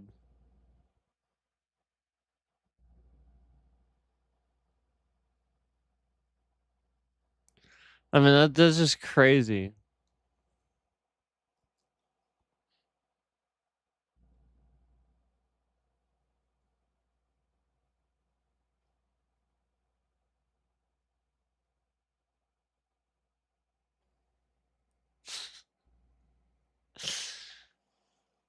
How did I know they were gonna have an American flag screen on the side of the thing? So, yeah, I mean, it looks pretty dark in the sky there. Like when I look at it, you know what I mean? When I go back to the other one, it looks pretty dark in the sky. Oh, people are protesting.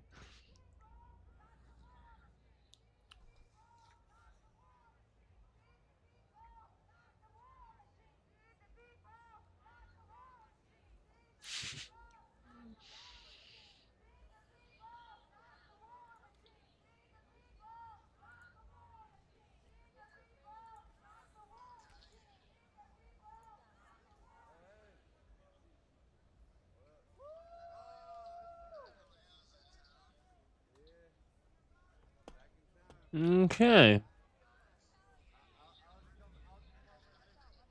So where I'm looking at now, it doesn't look dark at all. Like it just looks like blue sky and some clouds, some normal clouds.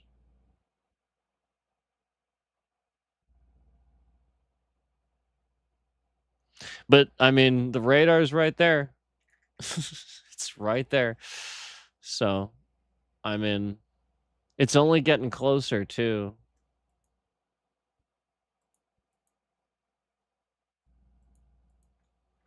So obviously that is going that way, more that way. But I mean, you have all this, so it's just gonna take a while. But you see what I'm saying? Where it's more this and then this one too. If you remember this one.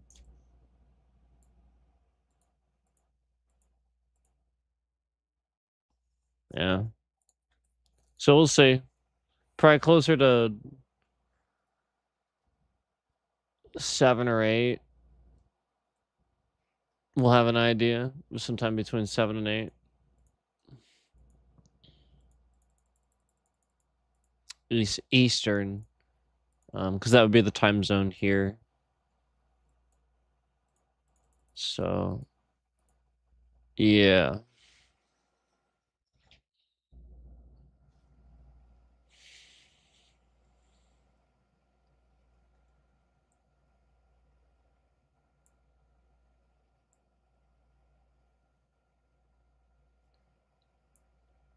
Yeah, it's pretty wicked looking storm, man. It's moving. And some systems here picking up too. That could easily turn into something. Look at all this.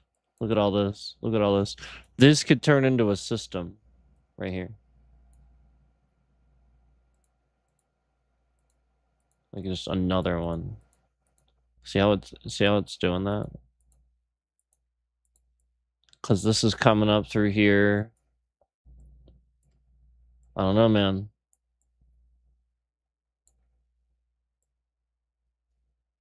Cause it's a matter of like all that stuff joining together, that's all.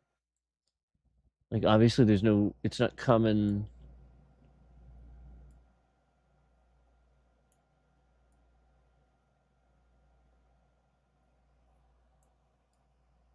from the sea at the moment.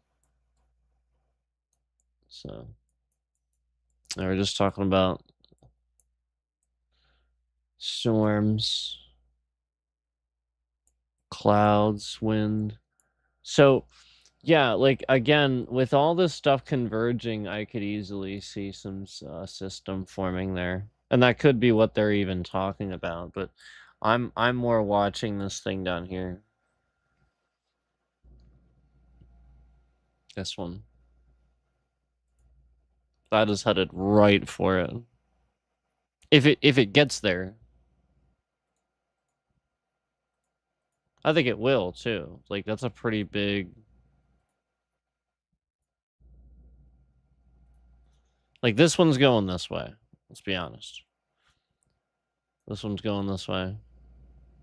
Like it's really not doing anything else. Yeah, it's going this way. And this one's going this way. It's this one. See what I'm saying?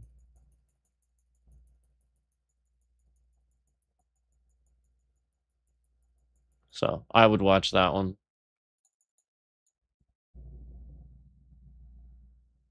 But, you know. You also have all this back here too. I didn't even consider that. So there's that too.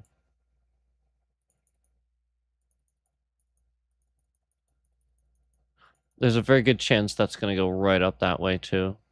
Same spot this went. So I think this may miss it, but this one's coming from down here, and that angle that's the way storm systems go. That's the way we're seeing these storm systems go, is that angle.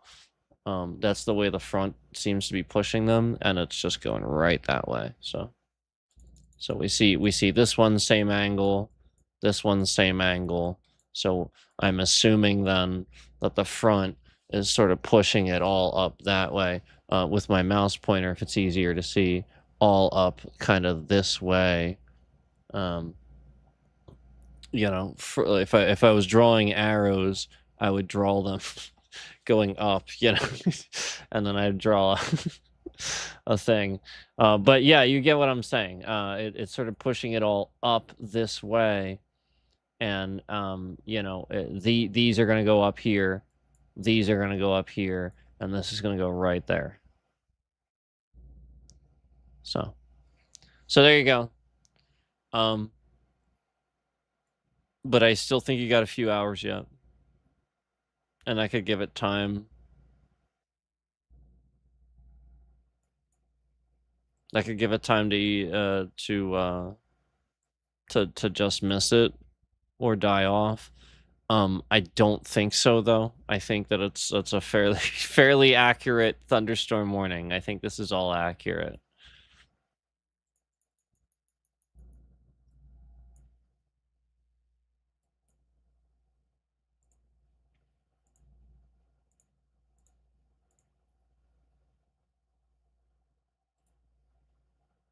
Yeah. Was there just like a big update? It like removed all that stuff.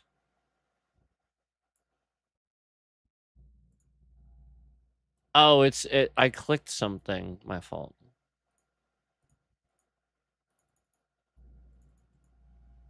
There we go. My fault.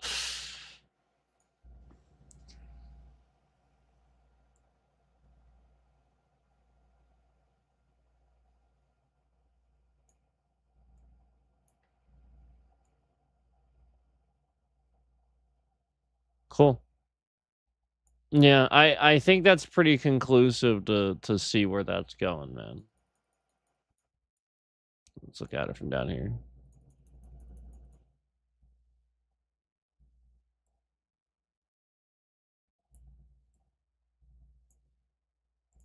Just my fault. I did it again. I'll just like that. So yeah, I think that's going right in there. But we'll see. We'll see. I keep doing that.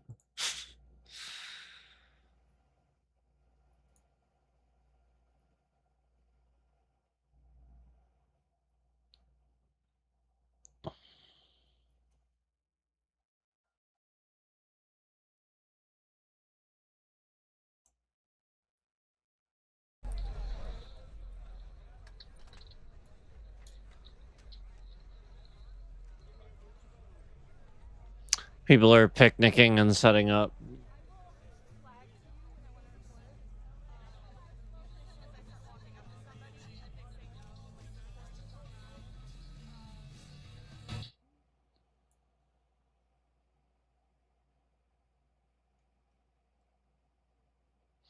Yeah, they're setting up. All right, guys. Well, again, I think it's going to get rained out, but we'll see. Hopefully that pushes it off until later and we still get to see, whatever this with this ridiculous thing is going to look like.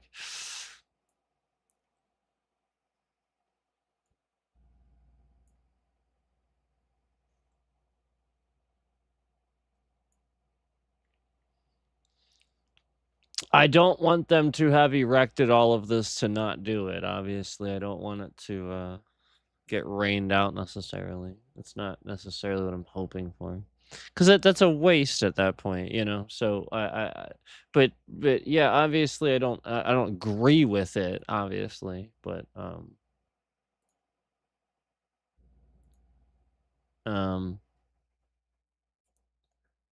they already spent shitloads of money on it, so I hope it doesn't get wasted, because it's just yet another thing. But it's not gonna matter anyway, probably. So. All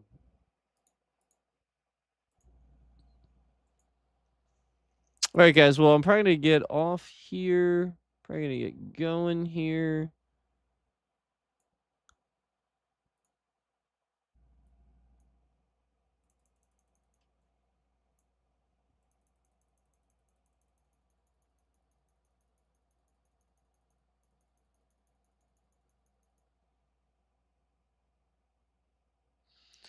I just at the White House. You know what I mean? Like man.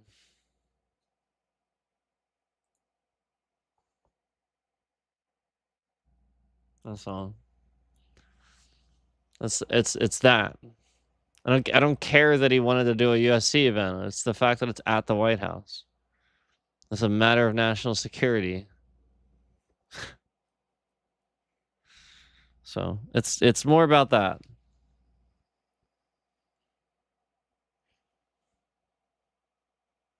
These incompetent lunatics are gonna intentionally not secure that fucking place. Like, what do you think? What do you think this is for?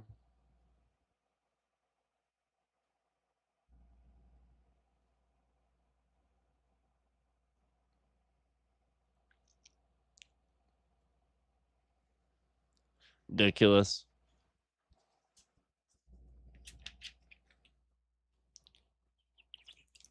UFC is staged anyway.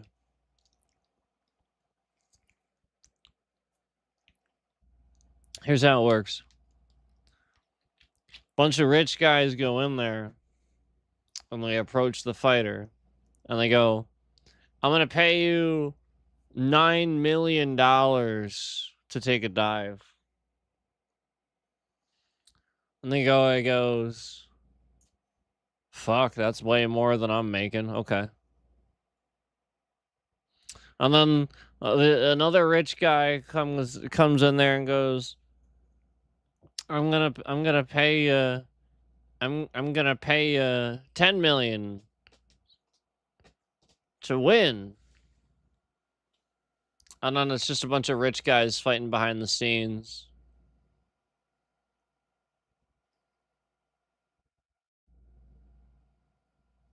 That's not a real fight.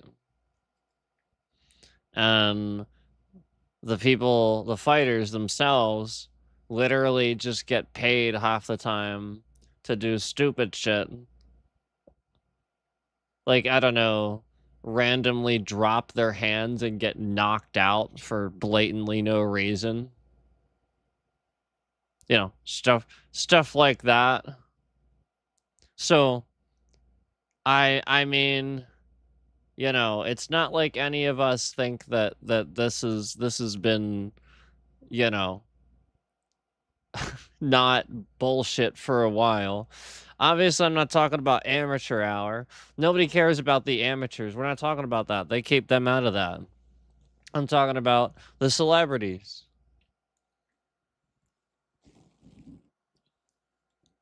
The ones that are obviously in it to sport a brand, commercialize, sell themselves, and thus we have another capitalist, expensive brand product being sold just because, you know, crime and all that. Not Prime. Supreme, sorry. Supreme. Supreme. This is the issue.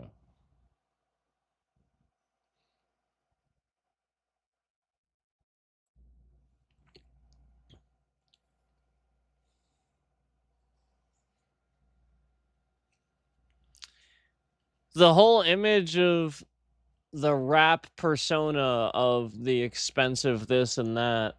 The idea is to motivate the young generation to get the fuck off the street, study hard, finish. You want to be a rapper? Be a rapper. Yeah, it pays, clearly. But the whole point is get off the street.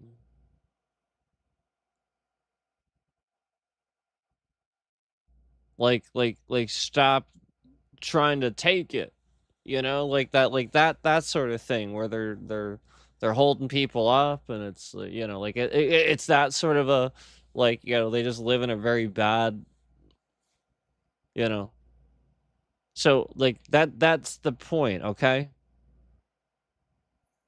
It's not for you to spin it for some sort of, oh, oh, oh, it's rap music and he's got a gun and he's got no, the point is that's an image. Like, you mess with me, there it is.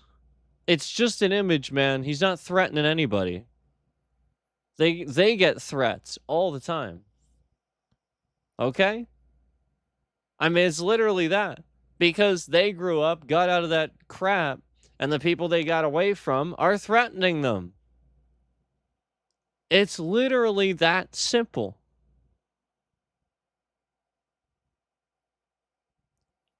And then these rich people that don't even understand it, they're just like, oh yeah, let's just let's just use this endless branding because, you know, it supports our expensive this and that.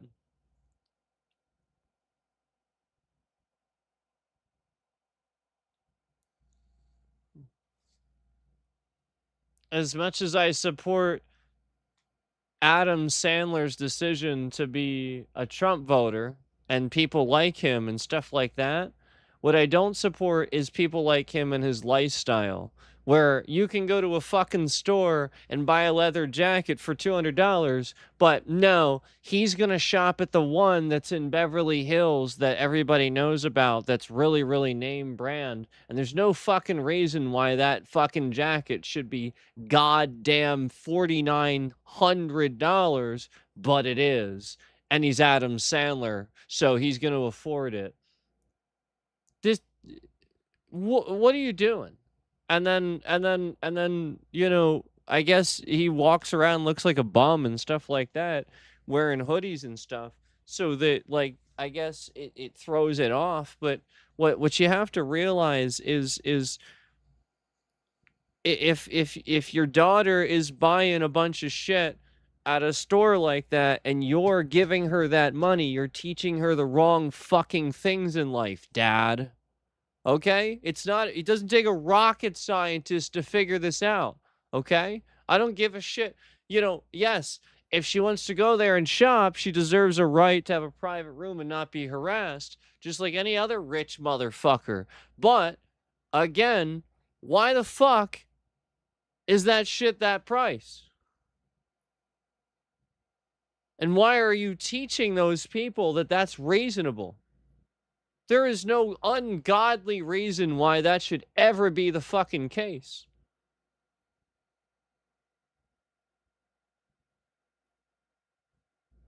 A fucking purse is $2,900, $7,900 or whatever.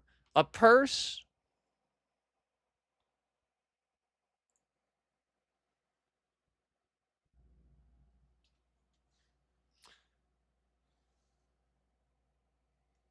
How about even $200? How about that? How about even $200? It's too much of a gap. It's too much of a gap. And this is why everybody says Hollywood's the problem too. Yes, exactly. And they don't fucking get it. They don't get it. Because of stupid people like Adam Sandler that actually go out into the fucking public and act like that. I love the guy, but he's an idiot. He is literally one of the dumbest fucking actors out there, I think. He's not that bright. But I love the guy. And the whole point is that he clearly cares about his daughter enough to go down there and take care of things. But what are you teaching her that she's shopping there?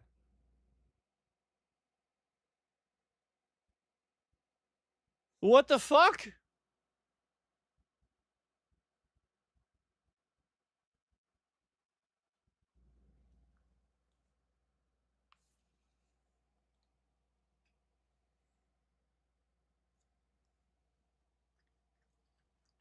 She needs that private room. Yeah, well, maybe she shouldn't shop there then. And she wouldn't get recognized. Brilliant!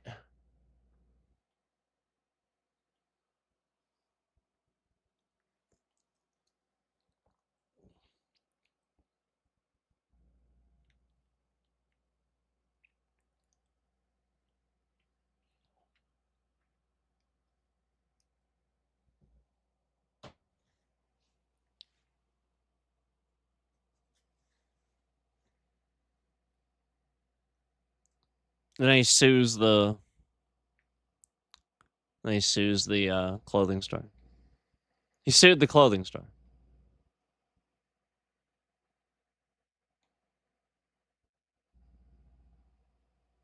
A comedian that makes fun of people for a living. He's done this before. Ode to car, piece of shit car, stuff like that. He spent his entire time on SNL, Lunch Ladyland, all this stuff. This guy makes fun of people.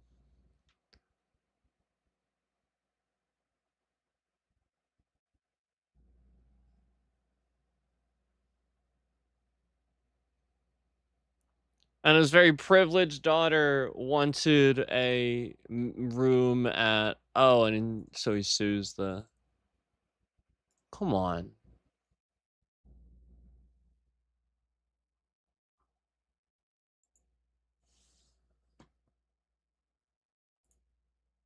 I think he sued him, right? That part I'm not sure. But either way, like, I just... I hear about this story... And it's the sort of thing where it's like, look, everybody's going to jump all over this and talk about this. Obviously. And I didn't. But I certainly heard it, and I'm thinking to myself, the thing that nobody else brings up. Why the fuck's that jacket $4,900? Like, like that the whole story Nobody's talking about this. Like you're not like that's not the thing you're talking about. Where everything there is just everything in that store is too expensive. I don't know. Maybe he told her that too. Don't fucking shop there, and she went there anyway. I'll bet you that's what happened. And he's just a good guy trying to defend her.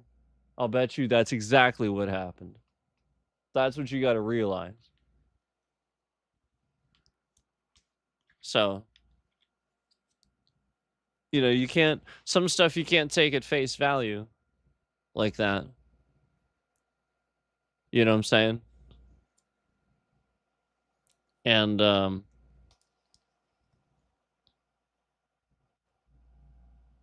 you know, I just, man.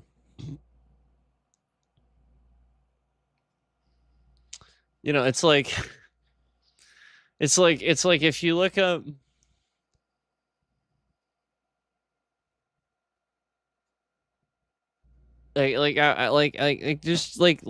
Trump like this is part of the problem. Trump wants to make everything really expensive. This is part of the problem. So like if I say something is cheap, he's gonna sit here and skyrocket the price the next fucking day. But it's like, you know,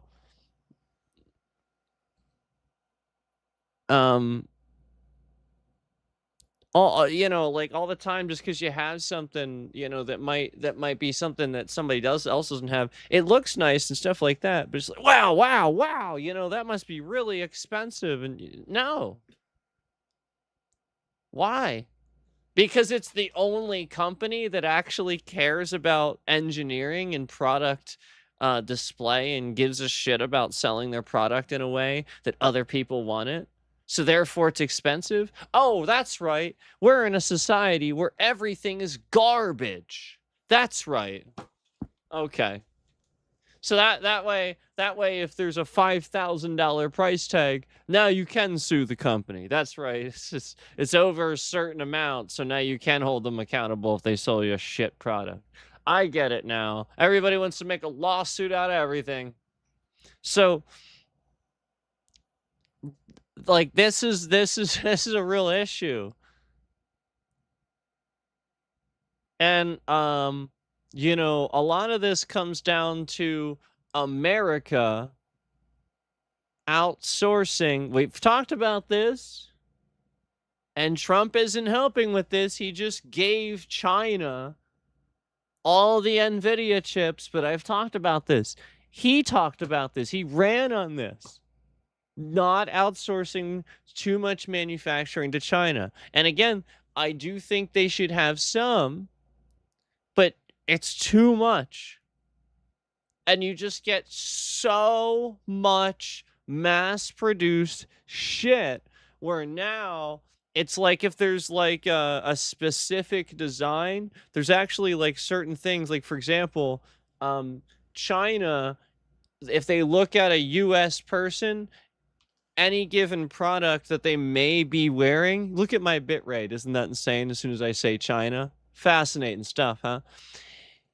At any given time, if they look at an American that's wearing like a product that says made in China or something like that, there will be like maybe like one of three-ish designs kind of, I think, maybe about this sort of manufactured product, because that's kind of how their lines work.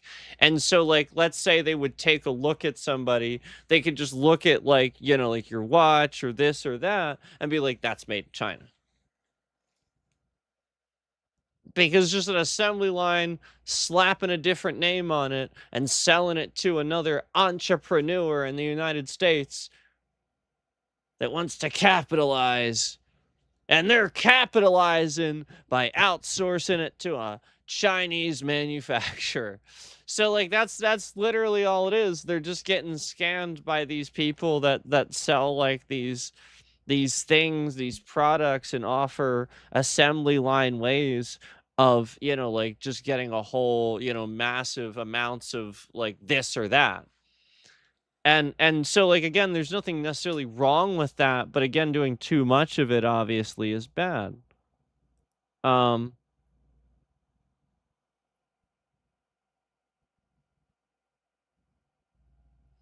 Doesn't say. You know, I mean, it's the sort of thing where you know, again, you just you don't want you really don't want too much to be like like yes, there's a perfection level to things, and it's not like China can't do something really well if they want to. But again, if they're just mass producing manufacturing, okay, all right. I mean, there's only so much, you know. So like, it's gonna be cheap. It's gonna be quick. It's the you know. So Sandler was funny once. Disagree with that.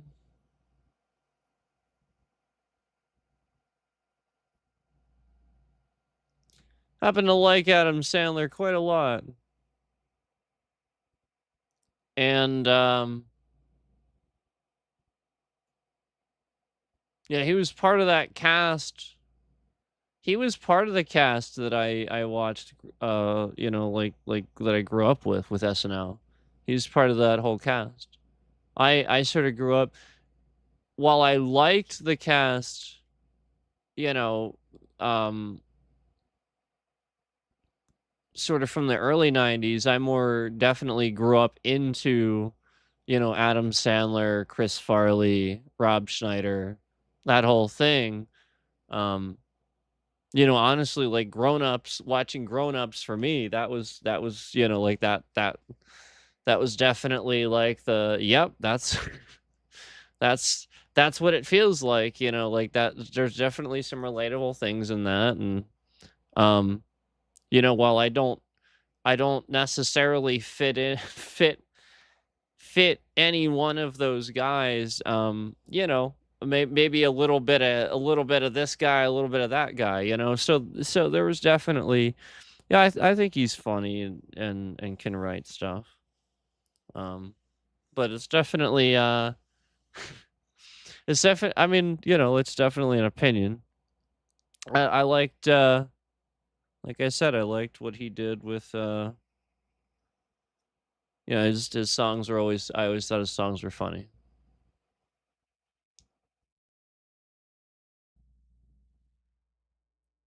Always thought his songs were funny.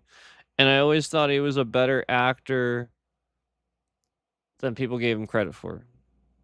Like, you know what I mean? Like one of my favorite movies of his was called Rain on Me.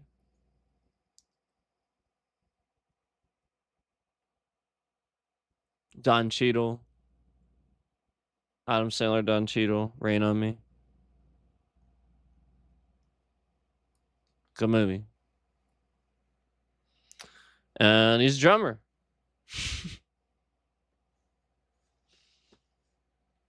It's pretty cool. No, I mean, like, that doesn't that's a little bit of a spoiler, sorry. But good movie.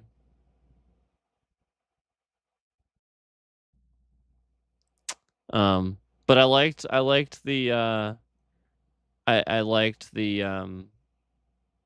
story. It was really good, and I loved his he did a good job with the character. His portrayal of the character was really good. So no, Adam Sandler, regardless of you what you think of his comedy, he's still a good actor. His albums, you bought both his albums. You really liked his albums. Yeah, I mean, like again, like he's funny. I don't think he's a good like. I don't think he's trying to be a good singer or anything. I don't think he claims to be good at it, but he was always very funny. His Bruce Springsteen, when he would just come out and just pretend to be a celebrity, that was one of the some of the funniest shit. He would literally just the one time he just showed up as Eddie Vedder. He was he's like he oh shabba oh yeah. it's just obviously he did it better than I did, but like, obviously like the point is like nobody understands what the hell he's saying there. I still have no idea what the fuck maybe I should just look it up. I don't I'm not really I was never really into Pearl Jam that much. But nothing against him. Love Eddie Vedder and everything, but was never just really into him. Adam Sandler though. Adam Sandler obviously he obviously like Pearl Jam. Was it just those two? He did more. He did more. But that was his way of doing it, very very much dumbed down. And it was just funny because it's like like it's not actually the person, like it's just making it funny, that's all.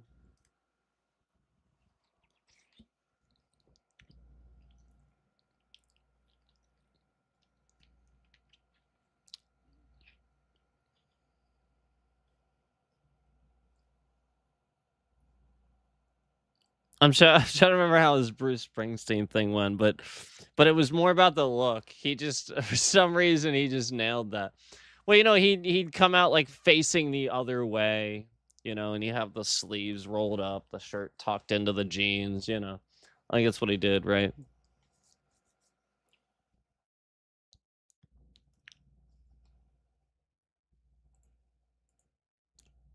Weird Al was always good at that. You want to see some good impersonations? Weird Al would wear some makeup in his own videos, and I'm like, is that? And it's just Weird Al in makeup. I'm like, how the hell do you get it that good?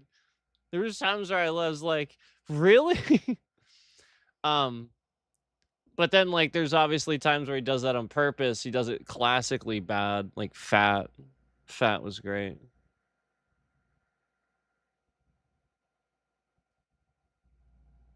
Fat was great.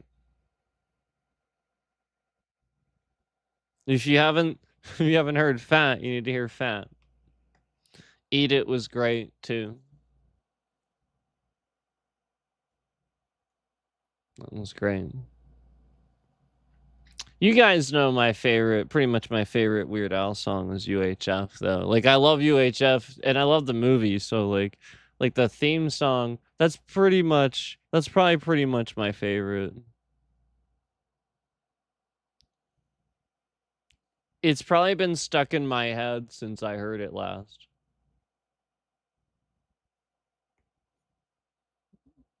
Don't change the channel. Don't touch that dial.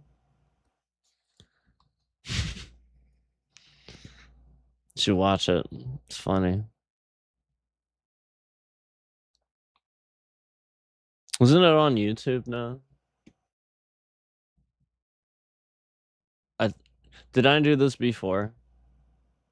It wasn't with that though. It was with something else.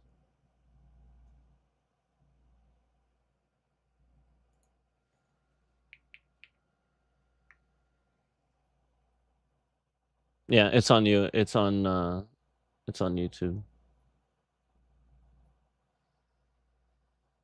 Highly recommend it. Fran Drescher is in it too.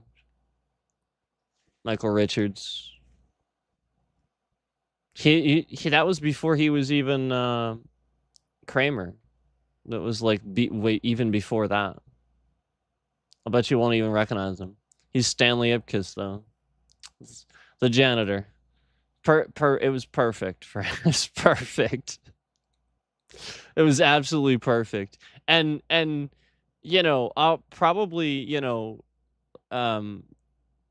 had something to do a little bit with what he did with his character with Kramer, maybe, just his inspiration, maybe. Not sure.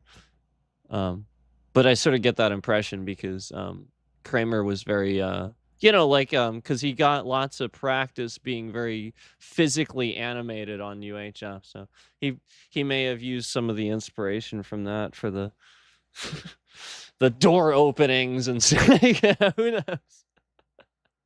Who knows? It'd be nice to think that because because I really liked Stanley Ipkiss. He was a really, really good-hearted character, very wholesome character.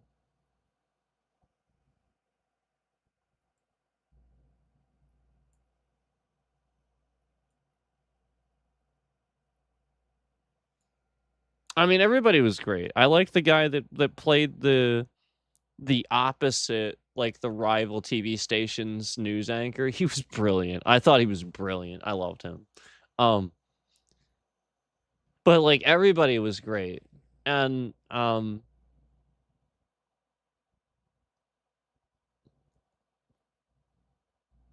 again, Fran Drescher was just awesome. She was good for that. And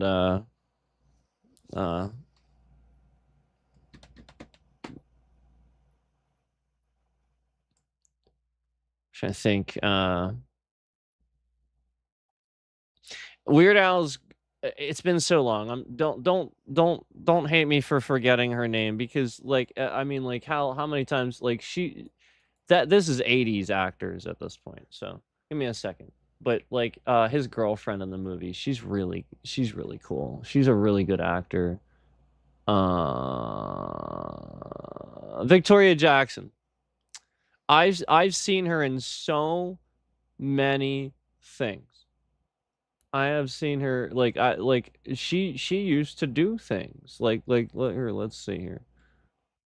I have seen her in so many things. Like I've seen her in stuff. Yeah, she did other funny stuff too. Yeah, I like her because that was the point. Was I remember she used to do like funny things. I think. Yeah, she was always, and then her interviews were always really funny too. Yeah, Victoria Jackson. She was great. She was phenomenal. Especially at keeping a straight face when Weird Al is literally just sitting there recreating the scene from Close Encounters of the Third Kind, and he's just raking his potatoes into a mound with his fork. Completely straight faced. And he's just like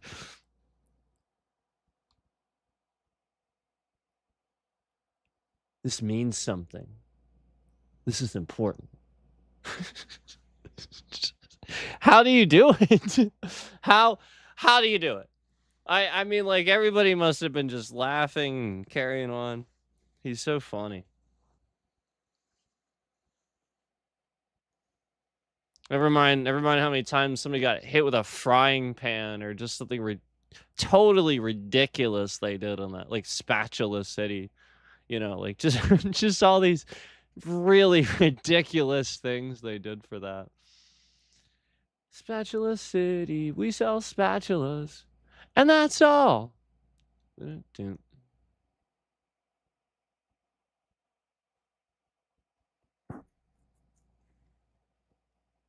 I watched that movie entirely too much.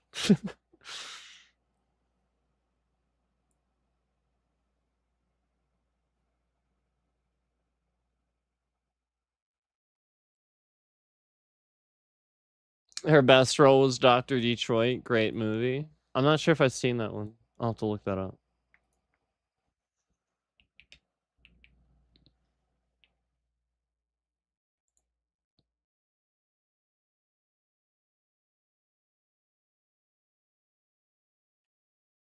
'83.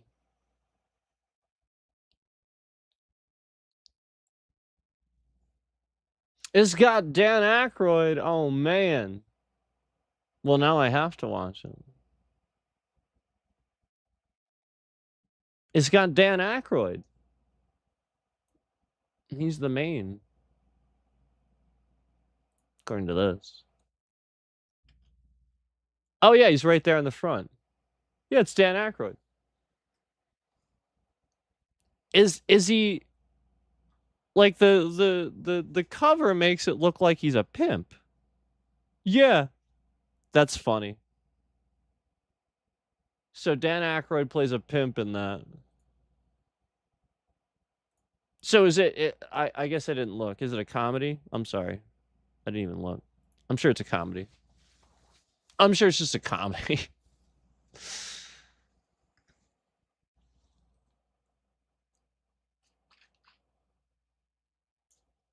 Yeah. What I liked, what what I liked about that crew was that, like Dan Aykroyd, yeah, like the Ghostbusters crew, basically. Um, what I liked about that crew was a lot of times those guys, when they would do a movie, even though maybe there's like something completely ridiculous about it, there was always like some sort of like life lesson or like thing that you gotta, like that's like, this this is the better, this is the correct answer or something like that, that happens maybe toward the end or something like that. That's a little bit more wholesome than the whole rest of the movie was. um, so that's always cool, obviously. I love Police Academy movies. If we're talking 80s comedies, Police Academy. Hightower was one of my favorites. I loved Hightower. Um the guy in Spaceballs that made all the noises. He was I actually saw him in Police Academy first. Um what's his name? Um he's not Hightower. He's one of the guys in that though. And so I just I love that. I mean, like, just funny stuff.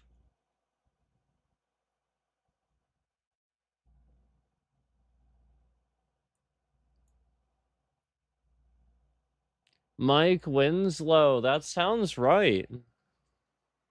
That sounds right.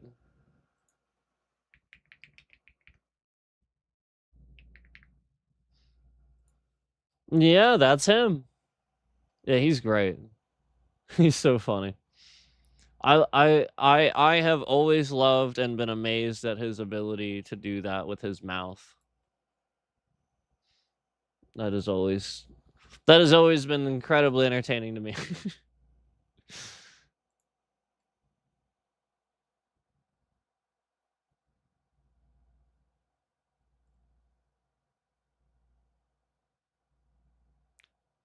Bubba Smith, he was Hightower, right? Steve Guttenberg, he was the main guy. I recently saw a movie he did where he like was like he like did a movie recently. I think I talked about it too, and it was like really funny. It was like a an Armageddon style movie, and I I thought it was actually pretty funny. And he was the main in that too. Um, but I'm okay with that. Because he was the again, he's the main. I'm talking about the guy that was the main in Police Academy. Um, Lavalantula. That's the one. Lavalantula. It's called Lavalantula. No, like legitimately, like one of those movies that's just so bad it's good. One of those. You know what I'm saying? Like obviously given the name, like you're not gonna expect, it's just it's one of those. I thought it was great. I did. Lavalantula. Okay. Yeah, I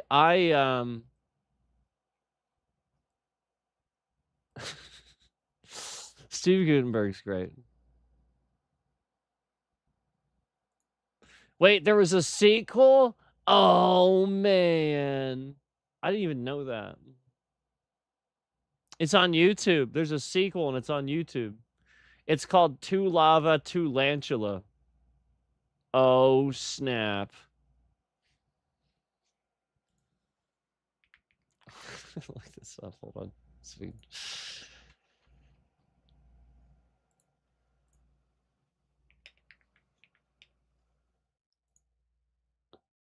Yeah. There it is. It's on YouTube.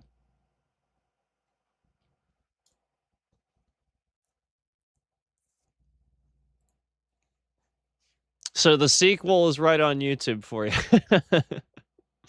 But yeah, that's the guy, Steve Guttenberg, the guy, the lead that plays in that, was the lead in Police Academy.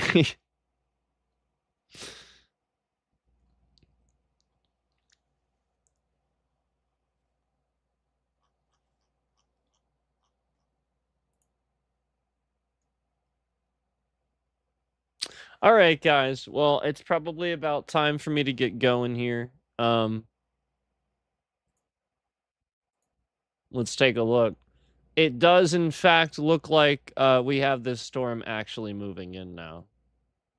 So that I was right about the curve, and I was wrong about this one. This one didn't go just out here. It is now being pushed straight up this way. So I was right about that curve. I was just wrong about when it was going to happen. And it's happening here. And this is usually what they do anyway. I should have caught that. This is going to slide into this. It already is. I'm just going to go straight up there. And that's why, because that wind front pulls this one up here.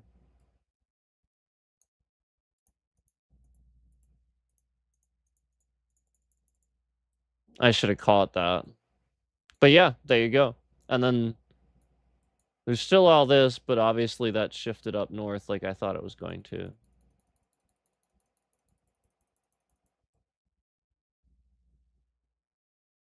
So there you go. So that is a much higher chance of hitting Washington now, because this did in fact converge with it. It is doing that now. So there we go. There's a very, very good chance that is hitting Washington. And then there's still this too. It's kind of heading that way. So this is still following a curved as well. So we'll watch that. But this converged with that.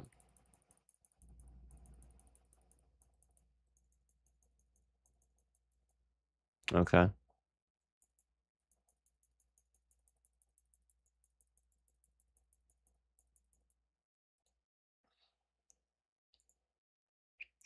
So there we go.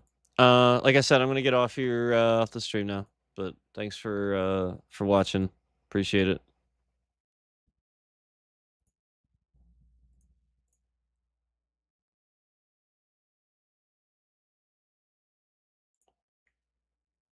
And you know, that guy totally has a whole lot to be happy about on his birthday. Totally.